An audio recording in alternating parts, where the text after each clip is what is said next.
കർത്താവേ, ഞങ്ങൾ അങ്ങേ അറിയുവാൻ ഗുപ്ത നിധി എന്ന പോലെ അവിടുത്തെ തിരിഞ്ഞന്വേഷിക്കുവാൻ, അവിടുത്തെ രാജ്യത്തിനെക്കുറിച്ച് അറിയുവാൻ, അവിടുത്തെ നീതിയെക്കുറിച്ച് അറിയുവാൻ, അവിടെ ഞങ്ങളോട് പറഞ്ഞതുപോലെ ആദ്യം അവൻ്റെ രാജ്യവും നീതിയും അന്വേഷിപ്പാൻ പറഞ്ഞ ആ വാക്കുകൾ ഞങ്ങൾ നെഞ്ചോട് ചേർത്ത് പിടിക്കുന്നു. കർത്താവേ, ഇന്ന് രാത്രിയിലും എല്ലാ തിരക്കിനിടയിലും കർത്താവ് ഓടി കതച്ച് വന്നിരിക്കുന്ന എല്ലാ ദൈവവചനങ്ങളും ഓർത്ത് ഞാൻ എൻ്റെ കർത്താവിന് നന്ദി പറയുകയാണ്.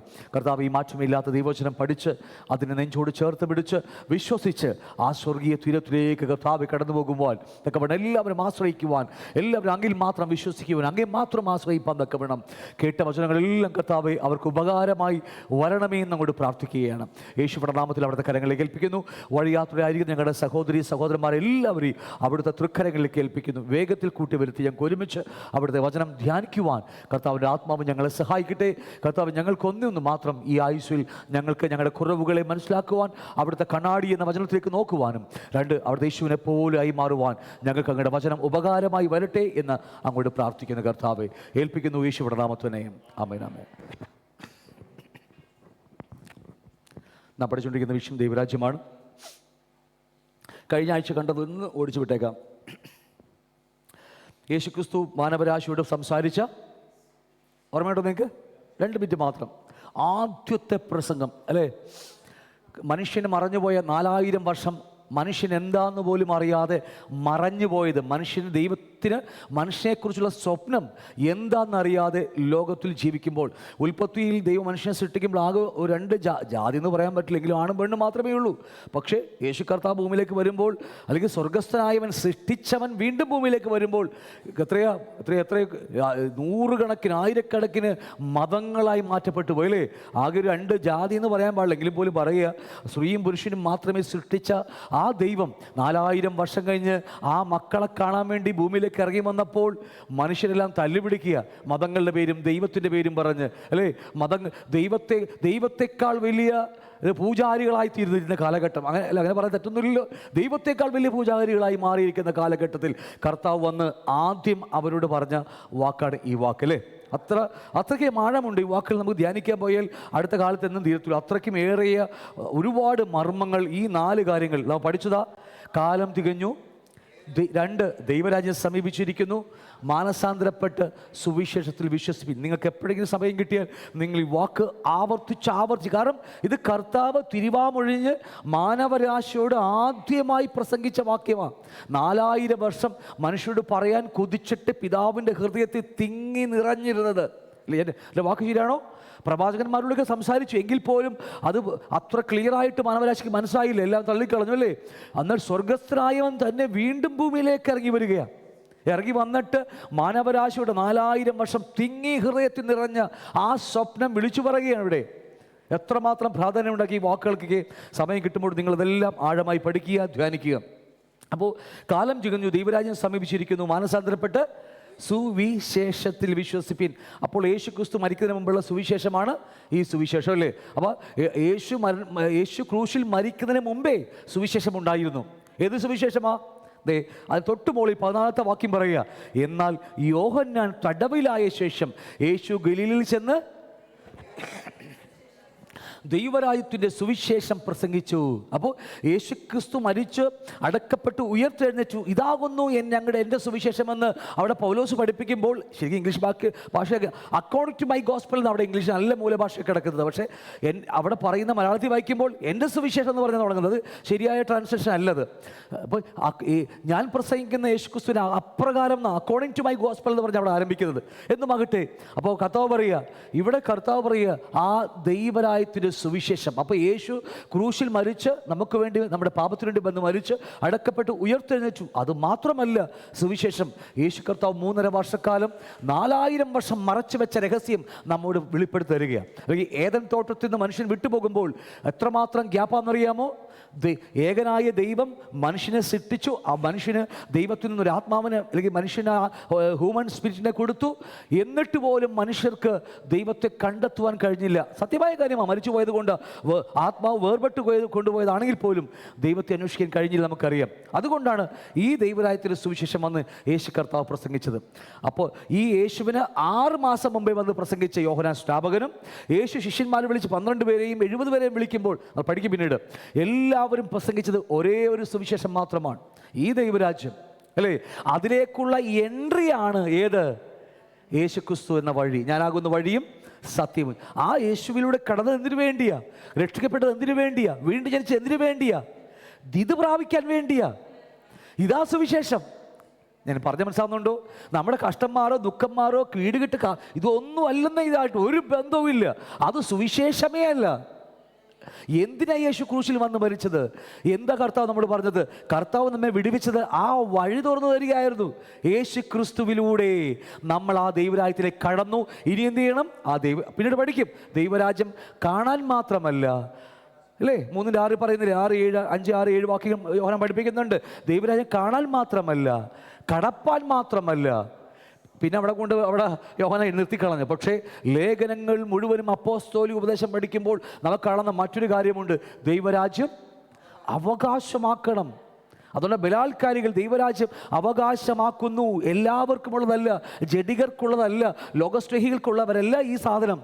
സ്വർഗം അങ്ങനെയുള്ളവരല്ലാതെ ദൈവം എല്ലാവരെയും വിളിക്കുന്നു. അതുകൊണ്ട് വിളിക്കപ്പെട്ടവർ അനേകർ, എന്നാൽ തിരഞ്ഞെടുക്കപ്പെട്ടവരോ ചെറിയ കൂട്ടമേ ഉള്ളൂ. വിളിക്കപ്പെട്ടവരിൽ അനേകരും കൈവിടപ്പെട്ടു പോകും. മിസ്രൈമിൽ എന്തോരം 6 ലക്ഷത്തോളം ജനങ്ങളാണ് മിസ്രൈമിൽ നിന്ന് വിടുവിക്കപ്പെട്ടു വന്നത്. 60 ലക്ഷം ജനങ്ങളോളം മരുഭൂമിയിൽ പെറ്റുപെരുകി ജനിച്ചു വളർന്നു. എത്ര പേരാ? കണക്ക് നോക്കിയാൽ, അല്ലേ, നിസ്സാര പേർ മാത്രം. 2 പിന്നെ 20 വയസ്സിൽ താഴെയുള്ള കുറേ ഈ ചെറുപ്പക്കാർ പിള്ളേർ, അതും മരുഭൂമിയിൽ പിറന്നവരാ. അത് മിസ്രൈമിൽ പിറന്നവരൊന്നുമല്ല, മരുഭൂമിയിൽ വെച്ച് പിറന്നവരാ അവരൊക്കെ. അപ്പോൾ ഈ ഒരു കണക്കൊക്കെ കർത്താവ് നമ്മെ പഠിപ്പിക്കുന്നത് എന്താണെന്ന് അറിയാമോ? ഇത് യഥാർത്ഥ സുവിശേഷം. അതാ യേശുക്രിസ്തു എന്ന വാതിലൂടെ ഞാനും നിങ്ങളും അകത്ത് കടന്നിരിക്കുകയാണ്. ഇനി അതുകൊണ്ട് അകത്ത് വരികയും പുറത്തു പോയി എന്ന് ചെയ്യുമെന്ന് കർത്താവ് പറഞ്ഞത്, അല്ലേ? നിങ്ങൾ എൻ്റെ അടുക്കൽ വരും, തിരിച്ച് പുറത്തു പോകും. പക്ഷേ ഒരു കാര്യമുണ്ട്, പോയിട്ട് പിന്നെ ഇങ്ങോട്ട് കയറി വരുന്നില്ല. അതാണ് ഏറ്റവും വലിയ പ്രശ്നം, അല്ലേ?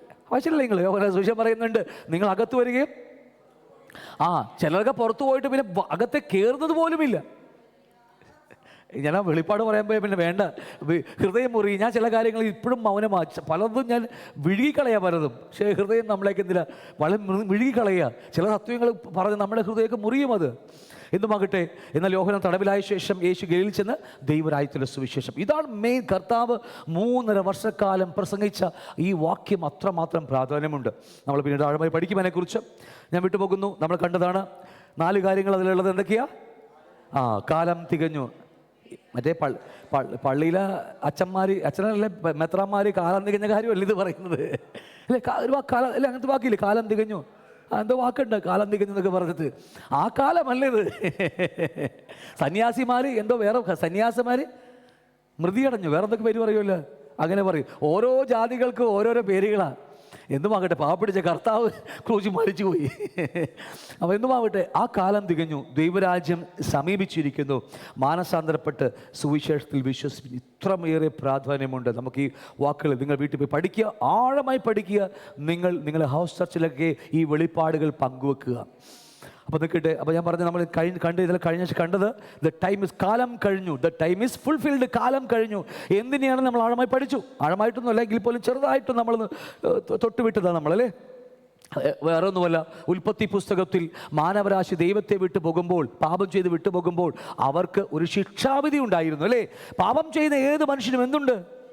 ഒരു ശിക്ഷാവിധി. അത് അന്നും ഇന്നും പെന്തക്കോസ് കോളത്തിലും, പെന്തക്കോസ് കോളമൊന്നും അല്ല പറയേണ്ടത്, ഏദൻ തോട്ടത്തിലും മനസാക്ഷി യുഗത്തിലും ന്യായപ്രമാണ യുഗത്തിലും ഇന്നത്തെ കൃപായുഗത്തിലും 3.5 വർഷ പീഡനകാലത്തിലും അടുത്ത 3 വർഷം മഹാപീഡനകാലത്തിലും 1000 ആണ്ടിലും അങ്ങനെ 7 ഗഡുക്കളായിട്ട് ഈ 7ലും ആരൊക്കെ ജനിക്കുന്നുവോ, ആരൊക്കെ എല്ലാ എന്താ പറയുക വിശ്വാസികളും ആരൊക്കെ പാപം ചെയ്ത് പുറത്തു പോകുന്നുവോ അവർക്കുള്ള, അല്ലേ, ശിക്ഷാവധി അവർക്കുണ്ട്. 1000 ആണ്ടിൽ പോലും സാക്ഷാൽ ദൈവം ഭൂമിയിൽ ഭരിക്കുമ്പോൾ അവിടെയും മർദ്ദലിച്ചുകൊണ്ട് നിൽക്കുമ്പോൾ കർത്താവ് അവരോട് പറയുന്ന കാര്യമുണ്ട്. സാക്ഷാൽ ദൈവരാജ്യം കണ്ണാൽ കണ്ടിട്ട് പോലും അവർ പറയുക, നിങ്ങൾ യെരൂശലേമിൽ പെരുന്നാളിന് വന്നില്ലെങ്കിൽ ഞാൻ നിങ്ങളുടെ മേഘം അടച്ചു കളയും, നിങ്ങളുടെ കൃഷിയൊക്കെ. അപ്പോൾ എത്ര മാത്രം മനുഷ്യൻ്റെ ഹൃദയം കാപട്യവും എന്നറിയാമോ? സ്വന്തം സാക്ഷാൽ ദൈവം ഭൂമിയെ ഭരിച്ചിട്ട് പോലും ഇത്രയും വർഷം ഈ എത്രയാ 16,000 വർഷം ഈ ഭൂമിയെ സാത്താൻ ഭരിച്ച്, ഭൂമിയല്ല മീൻസ് ഈ ലോകത്തേക്ക് സാത്താൻ ഭരിച്ച് കഷ്ടതയും ദുഃഖവും പട്ടിണിയും മുറുവിളിയും അല്ലേ, ദാരിദ്ര്യവും ഭിന്നതയും പിണക്കവും പരിവും എല്ലാം അനുഭവിച്ചിട്ടും സാക്ഷാൽ ദൈവം വന്ന് സമാധാനം കൊടുക്കുമ്പോൾ എന്നിട്ട് പോലും അവിടെ മനുഷ്യർക്ക് സഹിക്കാൻ പറ്റുന്നില്ല.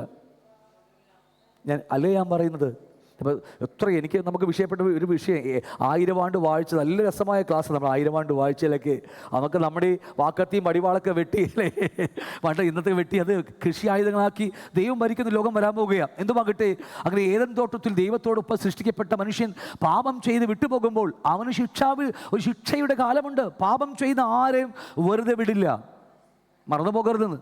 അത് പ്രത്യേകിച്ച് ദൈവകുഞ്ഞുങ്ങൾ. ഞാൻ ബാലശിക്ഷയെക്കുറിച്ച് ഡെലിവറൻസ് ക്ലാസ്സിൽ എടുക്കും. ബാലശിക്ഷയെക്കുറിച്ച് നമുക്കൊരു തോന്നലുണ്ട്, നമ്മൾ ഇന്ന് നമുക്ക് എന്ത് പാപം ചെയ്യാം, എന്താ പറയുക, ഏറ്റു പറഞ്ഞാൽ കർത്താവ് ക്ഷമിക്കും. പക്ഷേ ചെയ്തു പോയ പാപത്തിന് ശിക്ഷയുണ്ട്. അതില്ലെന്ന ഈ ആത്മീയകോളം ഈ പെന്തക്കോസ്തോളം മുഴുവൻ പഠിപ്പിക്കുന്നത് അല്ല. ദൈവം നീതിമാനാ. ഞാൻ പറഞ്ഞ മനസ്സിലാവുന്നുണ്ട് നിങ്ങൾക്ക്? നമ്മുടെ ശിക്ഷാവധി ഇവിടെ വെച്ചല്ല, ഇവിടെ വെച്ച ജാതികളുടെ ശിക്ഷാവധി അവിടെ പോയിട്ടാ, അവിടെ പോയിട്ട്. ഇന്ന് പെന്തക്കോസ് അല്ലെങ്കിൽ വിശ്വാസികളുടെ ശിക്ഷാവധി എവിടെയാ? നമ്മൾ എല്ലാ കർത്തൃമേശയ്ക്കും ദൈവാസന്മാർ വിളിച്ചു പറയാൻ എന്താ, നിങ്ങൾ ലോകത്തോടുകൂടി ശിക്ഷാവധി അകപ്പെടാതിരിപ്പാൻ നിങ്ങളെ തന്നെ വിധിക്കണം. അങ്ങനെയല്ലേ? യെസ്, നാം നമ്മെ തന്നെ വിധിക്കുക. എന്തുവേണമെന്നറിയാമോ? നമ്മുടെ ശിക്ഷാവധി നമ്മൾ ഇവിടെ വെച്ച് തീർക്കുകയാണ്, അവിടെ പോയിട്ടല്ല. അത് ജാതികൾക്കുള്ള അവിടുത്തെ ശിക്ഷാവിധി കഴിഞ്ഞാൽ നേരെ നരകത്തിലേക്ക്. പക്ഷേ നമ്മളൊക്കെ ചെയ്യുന്നതിനൊക്കെ കർത്താവ് ക്ഷമിച്ചു, ക്രൂശിൽ നമ്മുടെ പാപത്തേക്ക് വഹിച്ചു. എന്നാലും ദൈവകുഞ്ഞുങ്ങൾ പാപം ചെയ്താൽ, നിങ്ങൾ ചരിത്രമെടുത്ത് പഠിച്ചോ, ലോകത്തിൽ ആകെ 250 പോലും ഇല്ല, 228 വർഷമൊക്കെ ഉള്ളൂ ഈ ഭൂമിയിൽ സമാധാനമുള്ള. ഈ ഭൂമി അത്രയേ സമാധാനം ഉണ്ടായിട്ടുള്ളൂ ഈ ഭൂമിക്കകത്ത്. 6000 വർഷമാകാറില്ലേ? പ്രത്യേകിച്ച് ഇസ്ലാമക്കളുടെ ഇടയിൽ ലോകത്തിൽ ഏറ്റവും അധികം കഷ്ടം അനുഭവിച്ച ഒരു ജാതി ഉണ്ടെങ്കിൽ ഈ ജാതിയാ. ഈ പറഞ്ഞ നമ്മുടെ ഇസ്രായേൽ എന്ന് പറഞ്ഞ പെന്തക്കോസ്തുകാരാ ഇല്ലേ? ലോകത്ത് അറ്റത്തോളം ചിതറിപ്പോയി. അവരെപ്പോലെ കഷ്ടം അനുഭവിച്ച് ലോകത്ത് വേറെ ആരുമില്ല. എന്തുകൊണ്ടെന്നറിയാമോ? അവർ സാക്ഷാൽ ദൈവത്തിൻ്റെ മക്കളാണ്. ദൈവത്തെ മഹത്വപ്പെടുത്തേണ്ടവർ, ഭൂമിയുടെ മധ്യത്തിൽ ഇസ്രായേൽ എന്ന് പറഞ്ഞ ചെറുരാഷ്ട്രത്തെ നിർത്തിയിട്ട് ലോകത്തിൽ സാക്ഷിയായി നിൽക്കേണ്ടവർ ദൈവനാമത്തെ ദുഷിച്ചപ്പോൾ എത്ര മാത്രം നിങ്ങൾക്കറിയാമോ? കിഴക്ക് അശൂരും പടിഞ്ഞാറ് പലസ്തീനയൊക്കെ നിർത്തിയിട്ട് എന്നും ദൈവം അവരുടെ മേലെ കഴക്കുകയാണ്, മക്കളുടെ മേലേക്ക്. എന്നുള്ളതെന്നറിയാമോ? അവർ മനസ്സാന്തരപ്പെടാൻ വേണ്ടിയാ. ചരിത്രങ്ങളൊക്കെ ഓരോന്നും ഞാൻ പറയാൻ പോയാൽ ഇഷ്ടം പോലെ പറയേണ്ടി വരും നമുക്ക്, ആണോ ഇല്ലയോ? അപ്പോൾ അതുകൊണ്ട് വളരെ ശ്രദ്ധിക്കുക. നമ്മൾ വചനം പഠിക്കുമ്പോൾ സൂക്ഷിച്ച് പഠിക്കുക. ഈ ചെവിക്കുമ്പോൾ അത് മാത്രം കേൾക്കരുതേ. വേദപുസ്തകം എന്ത് പഠിപ്പിക്കുന്നുവോ, നമ്മുടെ സ്വർഗീയ പിതാവ് എന്ത് പറയുന്നു, അത് തന്നെ നമ്മൾ കേൾക്കാൻ പഠിക്കുക. നമുക്ക് നല്ലത് മാത്രം ചെവിക്കുമ്പോൾ അത് പറയാൻ ഒരിക്കലും നമ്മൾ വിട്ടുകൊടുക്കരുത്. എന്തുമാകട്ടെ, അങ്ങനെ ദൈവം സൃഷ്ടിച്ച മനുഷ്യൻ പാപം ചെയ്ത് ദൈവത്തെ വിട്ടു പോയപ്പോൾ ദൈവം അവരെ വിധിച്ച വിധിയാണ്. എത്രയാ? 4000 വർഷമല്ലേ, 4 ദിവസം.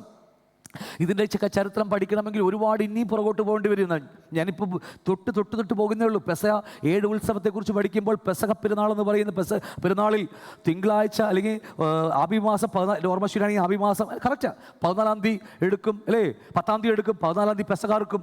4 ദിവസം യെരൂശലേമിൽ ആ ആടിനെ അവരുടെ വീടിൻ്റെ വളപ്പിൽ ആ വീടിന് മുമ്പ് കെട്ടിയിടും. ചെരങ്ങോ ചുണങ്ങോ അല്ലേ, മുടന്തോ കണ്ണ് പൊട്ടനോ ബദിരനോ ആകാതിരിക്കാൻ ആ ആടിനെ പരിശോധിക്കും. 4 ദിവസം കഴിഞ്ഞാൽ അത് അറുക്കുന്നത്. അതുകൊണ്ട് തന്നെയാ ഞാൻ ഇനിയും ഞാൻ പറഞ്ഞുകൊണ്ടിരിക്കുന്നത് തന്നെ വലിയ വിഷയം പോകും നമ്മുടെ ഇത്. ഈ കർത്താവ് 4-ാം ദിവസം 4000 വർഷം കഴിഞ്ഞ് ഭൂമിയിലേക്ക് ഇറങ്ങി വരികയാണ്, നമുക്ക് വേണ്ടി യെരൂശലേമിൽ വന്ന് ക്രൂശിൽ മരിക്കുക. ഞാൻ പറഞ്ഞ വെളിപ്പാട് മനസ്സിലാവണ്ടോ നിങ്ങൾക്ക്? ഇതൊന്നിനോടൊന്ന് ബന്ധപ്പെട്ട് കിടക്കുകയാണ്. വിവരിക്കാൻ പോയാൽ തീരത്തുമില്ല. നമ്മൾ ഇത് പോവുക എപ്പോഴെങ്കിലും ആ 7 ഉത്സവത്തെക്കുറിച്ച് പഠിച്ചാൽ മനോഹരമായ ഈ മുഴുവനും നമ്മുടെ ഈ ദൈവത്തിൻ്റെ 7 ദിവസത്തെ 7000 വർഷത്തെ പ്രൊജക്റ്റിനെ മുഴുവനും ആ പുസ്തകത്തിൽ ആ 7 ഉത്സവത്തിലുണ്ട്. പെസഹ മുതൽ അല്ലേ ആ കൂടാര പെരുന്നാൾ വരെയുള്ള എല്ലാം പഠിച്ച് അത്രയ്ക്ക് രസമാണ്. നമുക്ക് നമ്മുടെ പിതാവിനെക്കുറിച്ച് അറിയും തോറും ആ ഒറ്റ പുസ്തകം പഠിച്ചാൽ മതി. ഇത് മകളെ ഞാൻ വിട്ടുപോകുന്നു. അങ്ങനെ ആദമിനെ ദൈവം ശിക്ഷയ്ക്ക് വിധിച്ചു. 4000 വർഷമാണ് നമുക്കറിയാം. ഞാൻ കഴിഞ്ഞ ദിവസങ്ങൾ സ്ലൈഡൊക്കെ ഇട്ട് കാണിച്ചതാണ്. ഈ ഭൂമി എന്ന് പറയുന്നത് മനുഷ്യനെ ശിക്ഷയ്ക്ക് വിധിക്കപ്പെട്ട ജയിലാണ് ഈ ഭൂമി. എന്തുകൊണ്ടാണ് അങ്ങനെ പറയാൻ കാരണം? എൻ്റെ വെള്ളക്കുപ്പി ഒന്ന് തരാമോ? എന്തുകൊണ്ടാണ് അങ്ങനെ പറയാൻ കാരണം? ചോദ്യം മനസ്സിലായോ? എന്താ ചോദ്യം?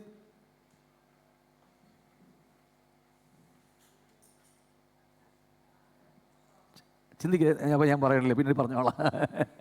അപ്പോൾ എന്തുമാകട്ടെ, ശിക്ഷയ്ക്ക് വിധിക്കപ്പെട്ട ഈ മനുഷ്യനെ ഈ ഭൂമിയിലേക്ക് തള്ളിക്കളയ ദൈവം ഈ ലോകം. കാരണം മറ്റൊന്നുമല്ല, ഞാൻ അതിനെ പറഞ്ഞു വെക്കോളാം.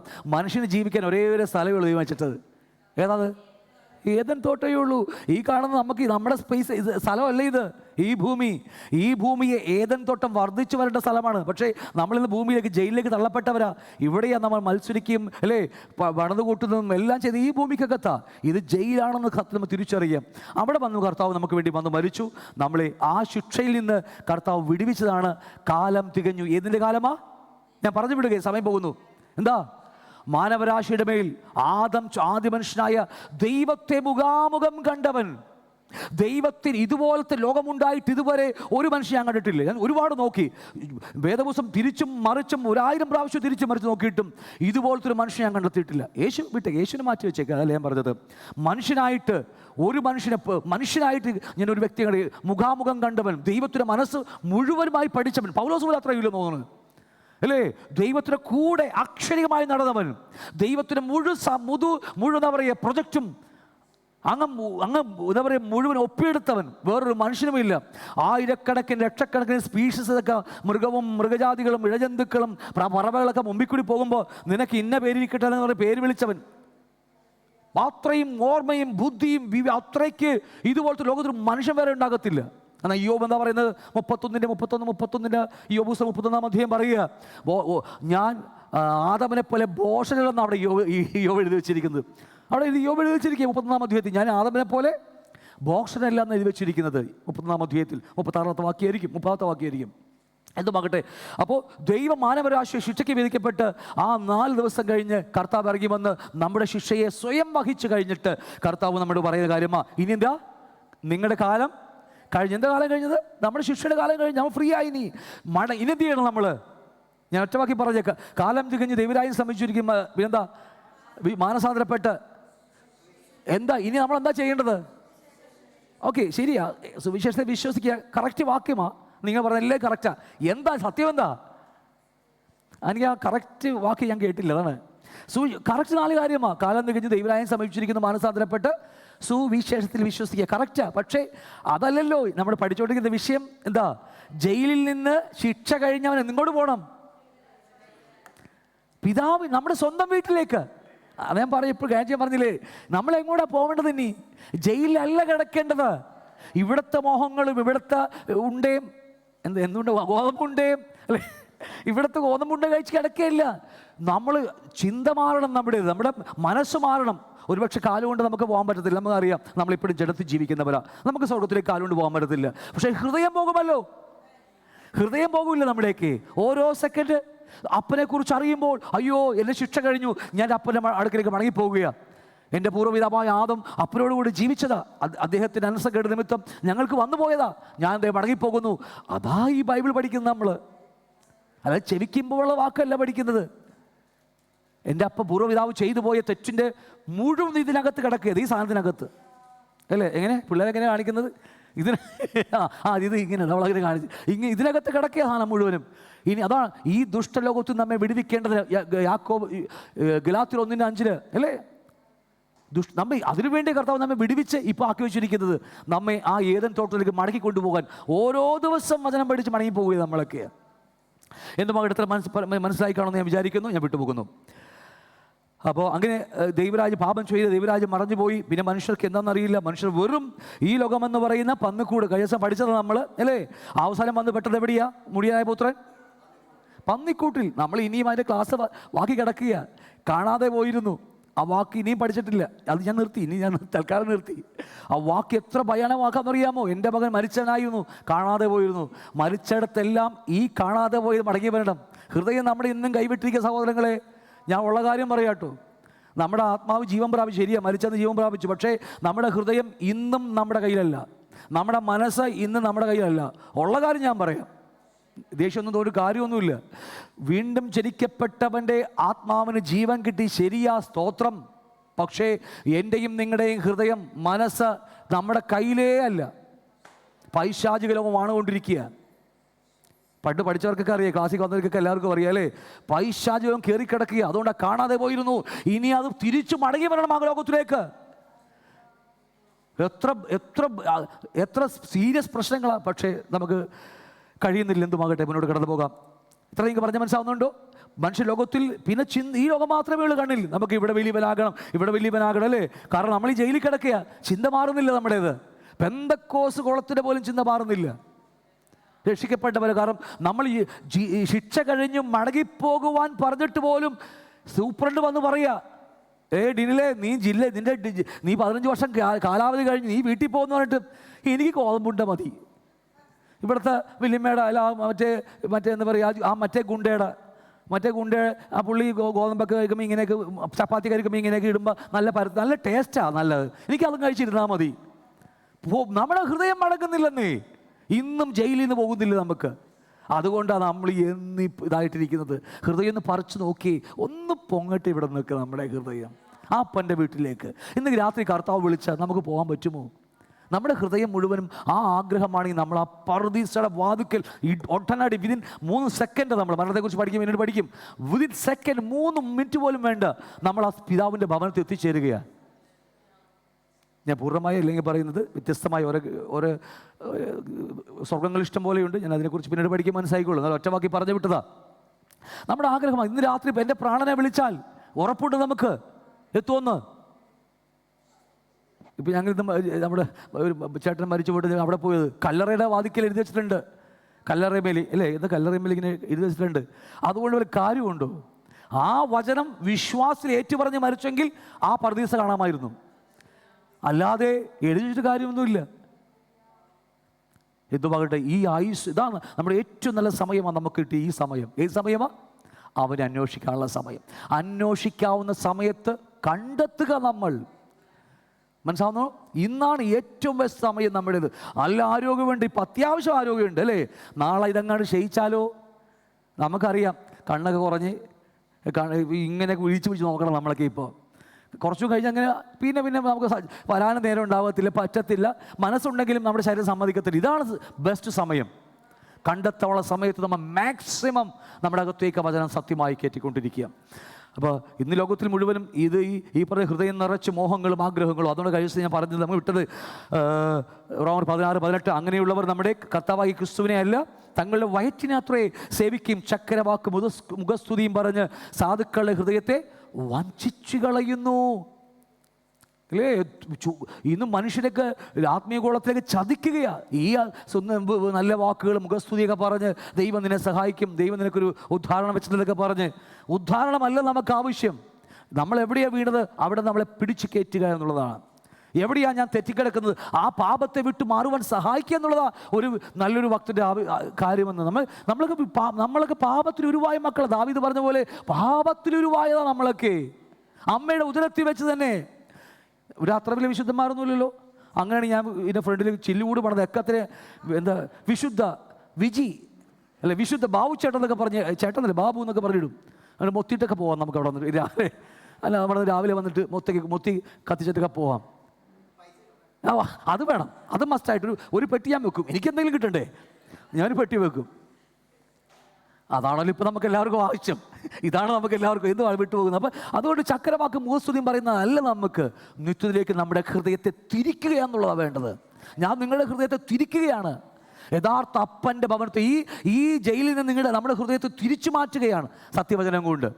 അതാണ് നമുക്ക് ആവശ്യം. അതുകൊണ്ട് ഇല്ലെങ്കിലുണ്ടല്ലോ ഈ വഞ്ചിച്ചും ചക്കരവാക്കൊക്കെ പറഞ്ഞ് ഇതുപോലെ വയറിന് വേണ്ടി ജീവിക്കും. അവസാനം എന്ന് പറയുമ്പോൾ അവരുടെ ദൈവമോ എവിടെ എഴുതിയിട്ടുണ്ട്, അവരുടെ ദൈവം വയറ് അല്ലേ, വയറ്റിനെ അത്രയും സേവിക്കുന്നത്.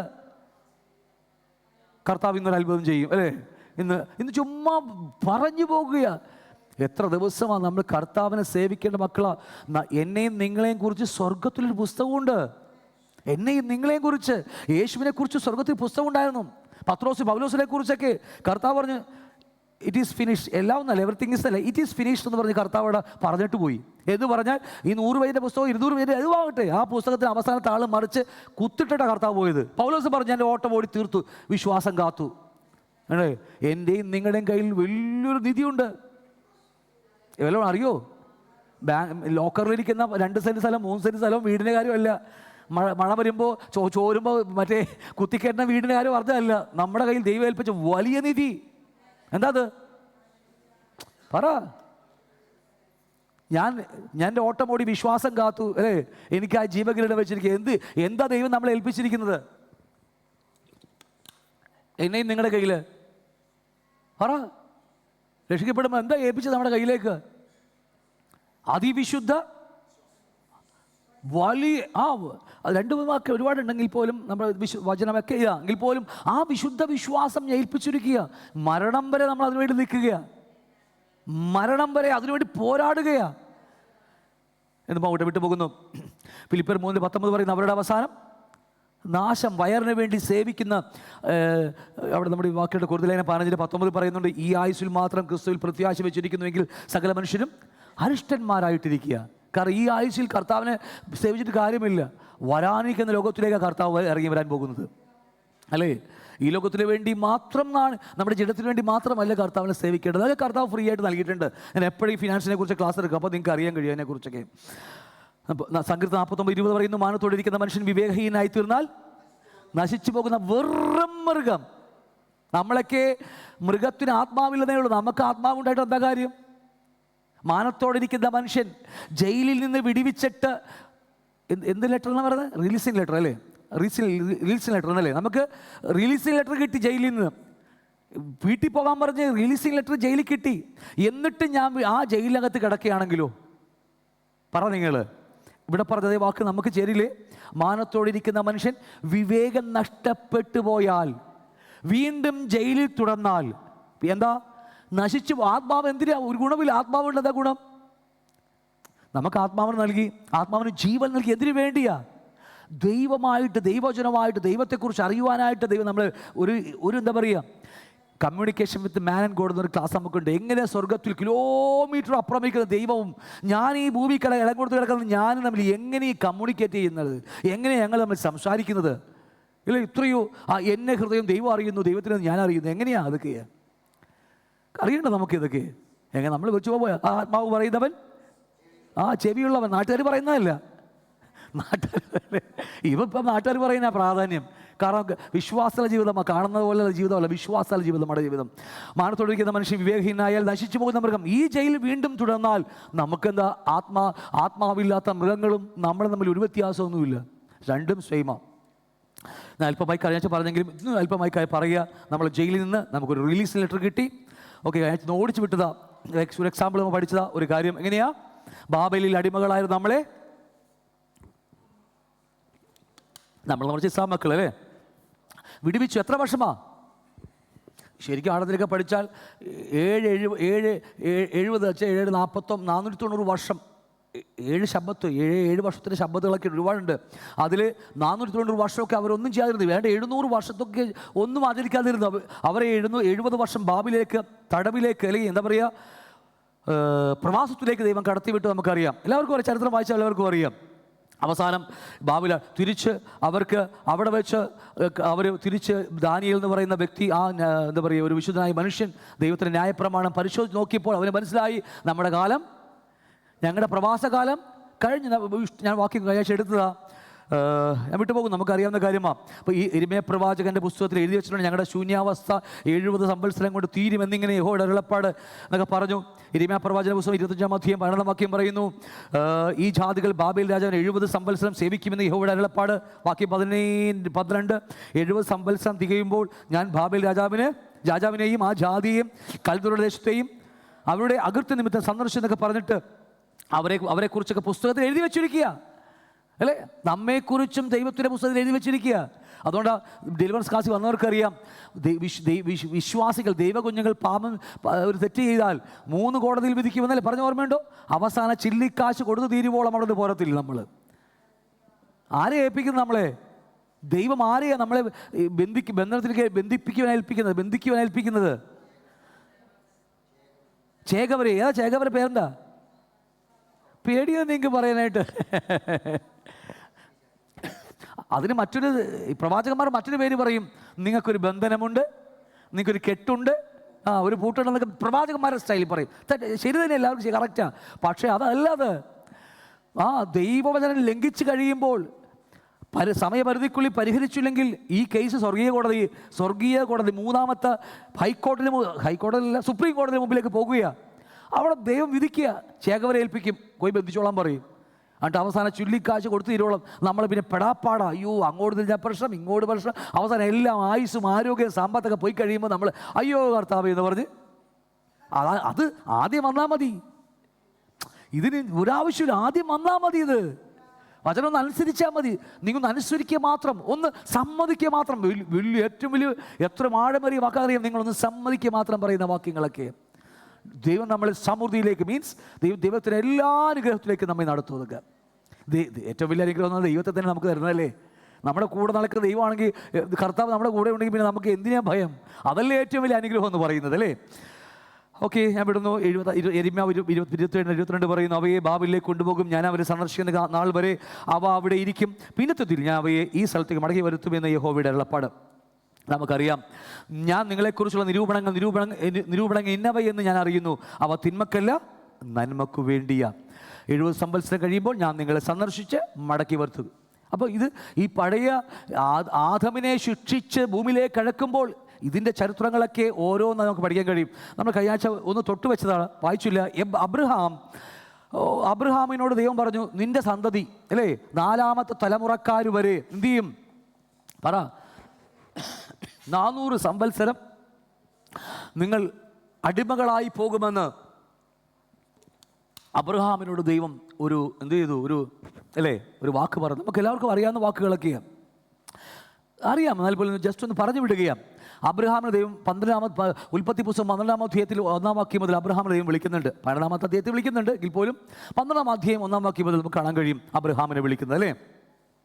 എന്നിട്ട് അബ്രഹാമിനോട് ദൈവം പറയുന്നുണ്ട്, നിന്നെ ഞാൻ വലിയവനാക്കും എന്നൊക്കെ പറഞ്ഞ് അല്ലേ, അവകാശമില്ല നിനക്ക് അവകാശി തരും എന്നൊക്കെ പറയുമ്പോൾ അബ്രഹാം പറയുന്നുണ്ട്, എൻ്റെ എന്താ പറയുക ദാസനുണ്ട് എനിക്ക്, അവനായിരിക്കും എൻ്റെ അവകാശം, എനിക്ക് മക്കളില്ലോ എന്നൊക്കെ പറഞ്ഞ് പരിഭവം പറയുമ്പോൾ നമുക്ക് ആ വാക്യങ്ങൾ വായിക്കുമ്പോൾ നമുക്കറിയാൻ കഴിയുന്നത്, പിന്നെ അവനെ നീ ഇപ്പോൾ പുറത്ത് കൊണ്ടുവരുന്ന 5-ാം വാക്യം, നീ ആകാശത്തിലേക്ക് നോക്കുക, നക്ഷത്രങ്ങൾ എണ്ണുവാൻ കഴിയുമെങ്കിൽ എണ്ണുക എന്ന് കൽപ്പിച്ചു, നിന്റെ സന്തതി ഇങ്ങനെയാകുമെന്ന് അവരോട് കൽപ്പിച്ചു. അപ്പോൾ മക്കളുണ്ടാവുമെന്ന് അബ്രഹാമിനോട് പറയുമ്പോൾ അബ്രഹാം വിശ്വസിക്കാൻ കഴിയുന്നില്ല. കാരണം മച്ചിയായി, ആയുസ് ദ്രവിച്ചു, അവയവങ്ങളൊക്കെ ദ്രവിച്ചു, സാറയുടേതൊക്കെ. വെച്ചാൽ ദൈവം ചെയ്യുമ്പോഴെപ്പോഴും അങ്ങനെ ചെയ്യുള്ളൂ. ഇച്ചിരി ശക്തിയെങ്കിൽ നമുക്കുണ്ടെങ്കിൽ നമ്മൾ പറയും, അത് ഞരമ്പൊന്നും കുഴപ്പമില്ലായിരുന്നു, ടെസ്റ്റ് ചെയ്തപ്പോൾ ഡോക്ടർ അങ്ങനെയാണ് പറഞ്ഞത്, അതുകൊണ്ടാണ് ഞങ്ങൾക്ക് മക്കളുണ്ടായെന്ന് പറയും. അതുകൊണ്ട് ദൈവം അവസാനത്തെ ഞരമ്പ് വരെ ഞങ്ങൾ ശോഷിപ്പിച്ച് അല്ലേ.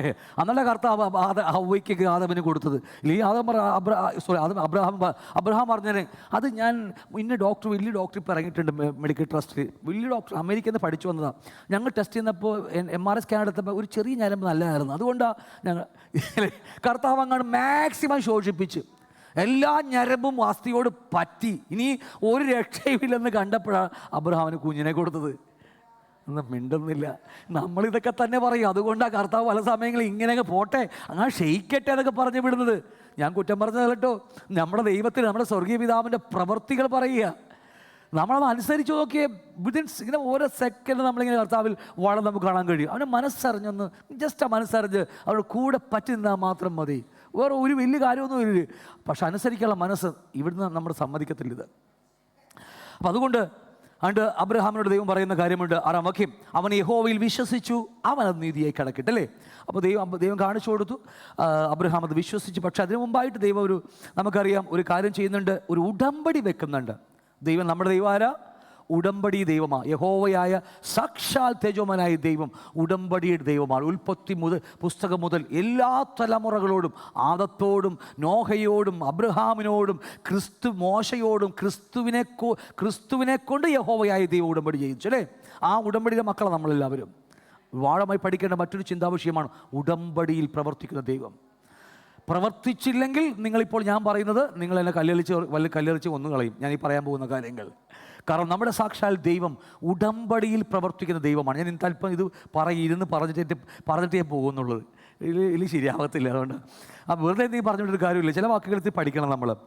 ആ ഉൽപ്പത്തി പുസ്തകം നമുക്കറിയാം, ദൈവം ഉടമ്പടിയുമേലെ പ്രവർത്തിക്കുന്നു. ഒരു മനുഷ്യനുമായി നമ്മളുമായിട്ട്, നിങ്ങൾ വീട്ടിൽ നിങ്ങൾ കർത്താവുമായിട്ടൊരു ഉടമ്പടി വെച്ച് നോക്കി ജീവിതത്തിൽ പ്രവർത്തിക്കുന്ന കാണാൻ കഴിയും. പക്ഷെ നിന്നില്ലെങ്കിൽ പറയാൻ പോകുന്ന കാര്യങ്ങൾ വളരെ ശ്രദ്ധയോടെ, അത് നെഗറ്റീവ് ആക്കല്ല, വളരെ ശ്രദ്ധയോടെ കേട്ട് നിങ്ങൾ എടുക്കണം. എന്നിട്ട് അബ്രഹാം പറയുക അവൻ 6-ാം വാക്യം, അവൻ യഹോവയിൽ വിശ്വസിച്ചു, അവനത് നീതിയായി കണക്കിട്ടു എന്ന് പറയുന്നുണ്ട്. പിന്നെ അവനോട് ഈ ദേശം നിനക്ക് അവകാശമായി തരുവാൻ കൽദയ പട്ടണമായ ഊരിൽ നിന്നെ കൂട്ടിക്കൊണ്ടുവന്നു, യഹോവയായ ഞാനാകുന്നു എന്നൊക്കെ പറഞ്ഞിട്ട് 8-ാം വാക്യം പറയാ, കർത്താവായ യഹോവേ, ഞാൻ അതിനെ അവകാശമാക്കുമെന്നത് എനിക്ക് എന്തോന്നിനാൽ അറിയാം എന്ന് അവൻ ചോദിച്ചു. അല്ലേ, സാക്ഷിയുള്ള മനുഷ്യൻ്റെ സാധാ സംശയമാണ്, തെറ്റൊന്നുമില്ല. അപ്പോൾ കർത്താവ് അവനോട്, നീ 3 വയസ്സുള്ള ഒരു പശുക്കിടാവിനെയും 3 വയസ്സുള്ള ഒരു കോലാടിനെയും 3 വയസ്സുള്ള ഒരു ആട്ടുകൊറ്റനെയും അടുത്തത് ഒരു കുറുപ്രാവിനെയും ഒരു പ്രാവിൻ കുഞ്ഞിനെയും കൊണ്ടുവരിക എന്ന് ദൈവം കൽപ്പിക്കുക. ഇവിടെ മുതലാണ് ദൈവവും ഒരു മനുഷ്യനും തമ്മിലുള്ള ഉടമ്പടി ഉറപ്പിക്കുന്നത്. അന്നും ഇന്നും ഞാൻ ഈ പറയുമ്പോൾ നിങ്ങൾക്ക് തോന്നും ന്യായപ്രമാണമല്ലേ, പഴയതല്ലേ എന്നൊക്കെ പറഞ്ഞ് നിങ്ങൾക്ക് തോന്നും. പക്ഷെ പ്രമാണത്തിനൊന്നും മാറ്റമില്ലെന്നേ സഹോദരങ്ങളെ. ഒരു ദൈവമേ അന്ന് പറഞ്ഞു, ആ ദൈവം തന്നെ നമ്മോടും പറഞ്ഞിരിക്കുന്നത്. പിന്നെ മാറിപ്പോയത്, പാപം ചെയ്താൽ പാപത്തിന് ശിക്ഷ വിടാനായിട്ട് യാഗം അർപ്പിക്കണം. ഈ പ്രവൃത്തിയുടെ മാർഗമേ പോയിട്ടുള്ളൂ. വചനമൊന്നും മാറിയിട്ടില്ല. ആകാശവും ഭൂമിയും മാറിപ്പോയാൽ ഈ സ്ഥാനം മാറുമോ? ഇത് തിരുവാമൊഴിഞ്ഞ് പറഞ്ഞ ആരാ? സാക്ഷാൽ തേജോമനായ ദൈവമാണെന്നേ. പിന്നെ നമ്മളെ കൊണ്ട് മാറാൻ പറഞ്ഞാൽ മാറിപ്പോകുമോ? ഇതൊന്നും അല്ല. ഇത് ഈ 66 പുസ്തകം നമ്മുടെ പുസ്തകമാണ്.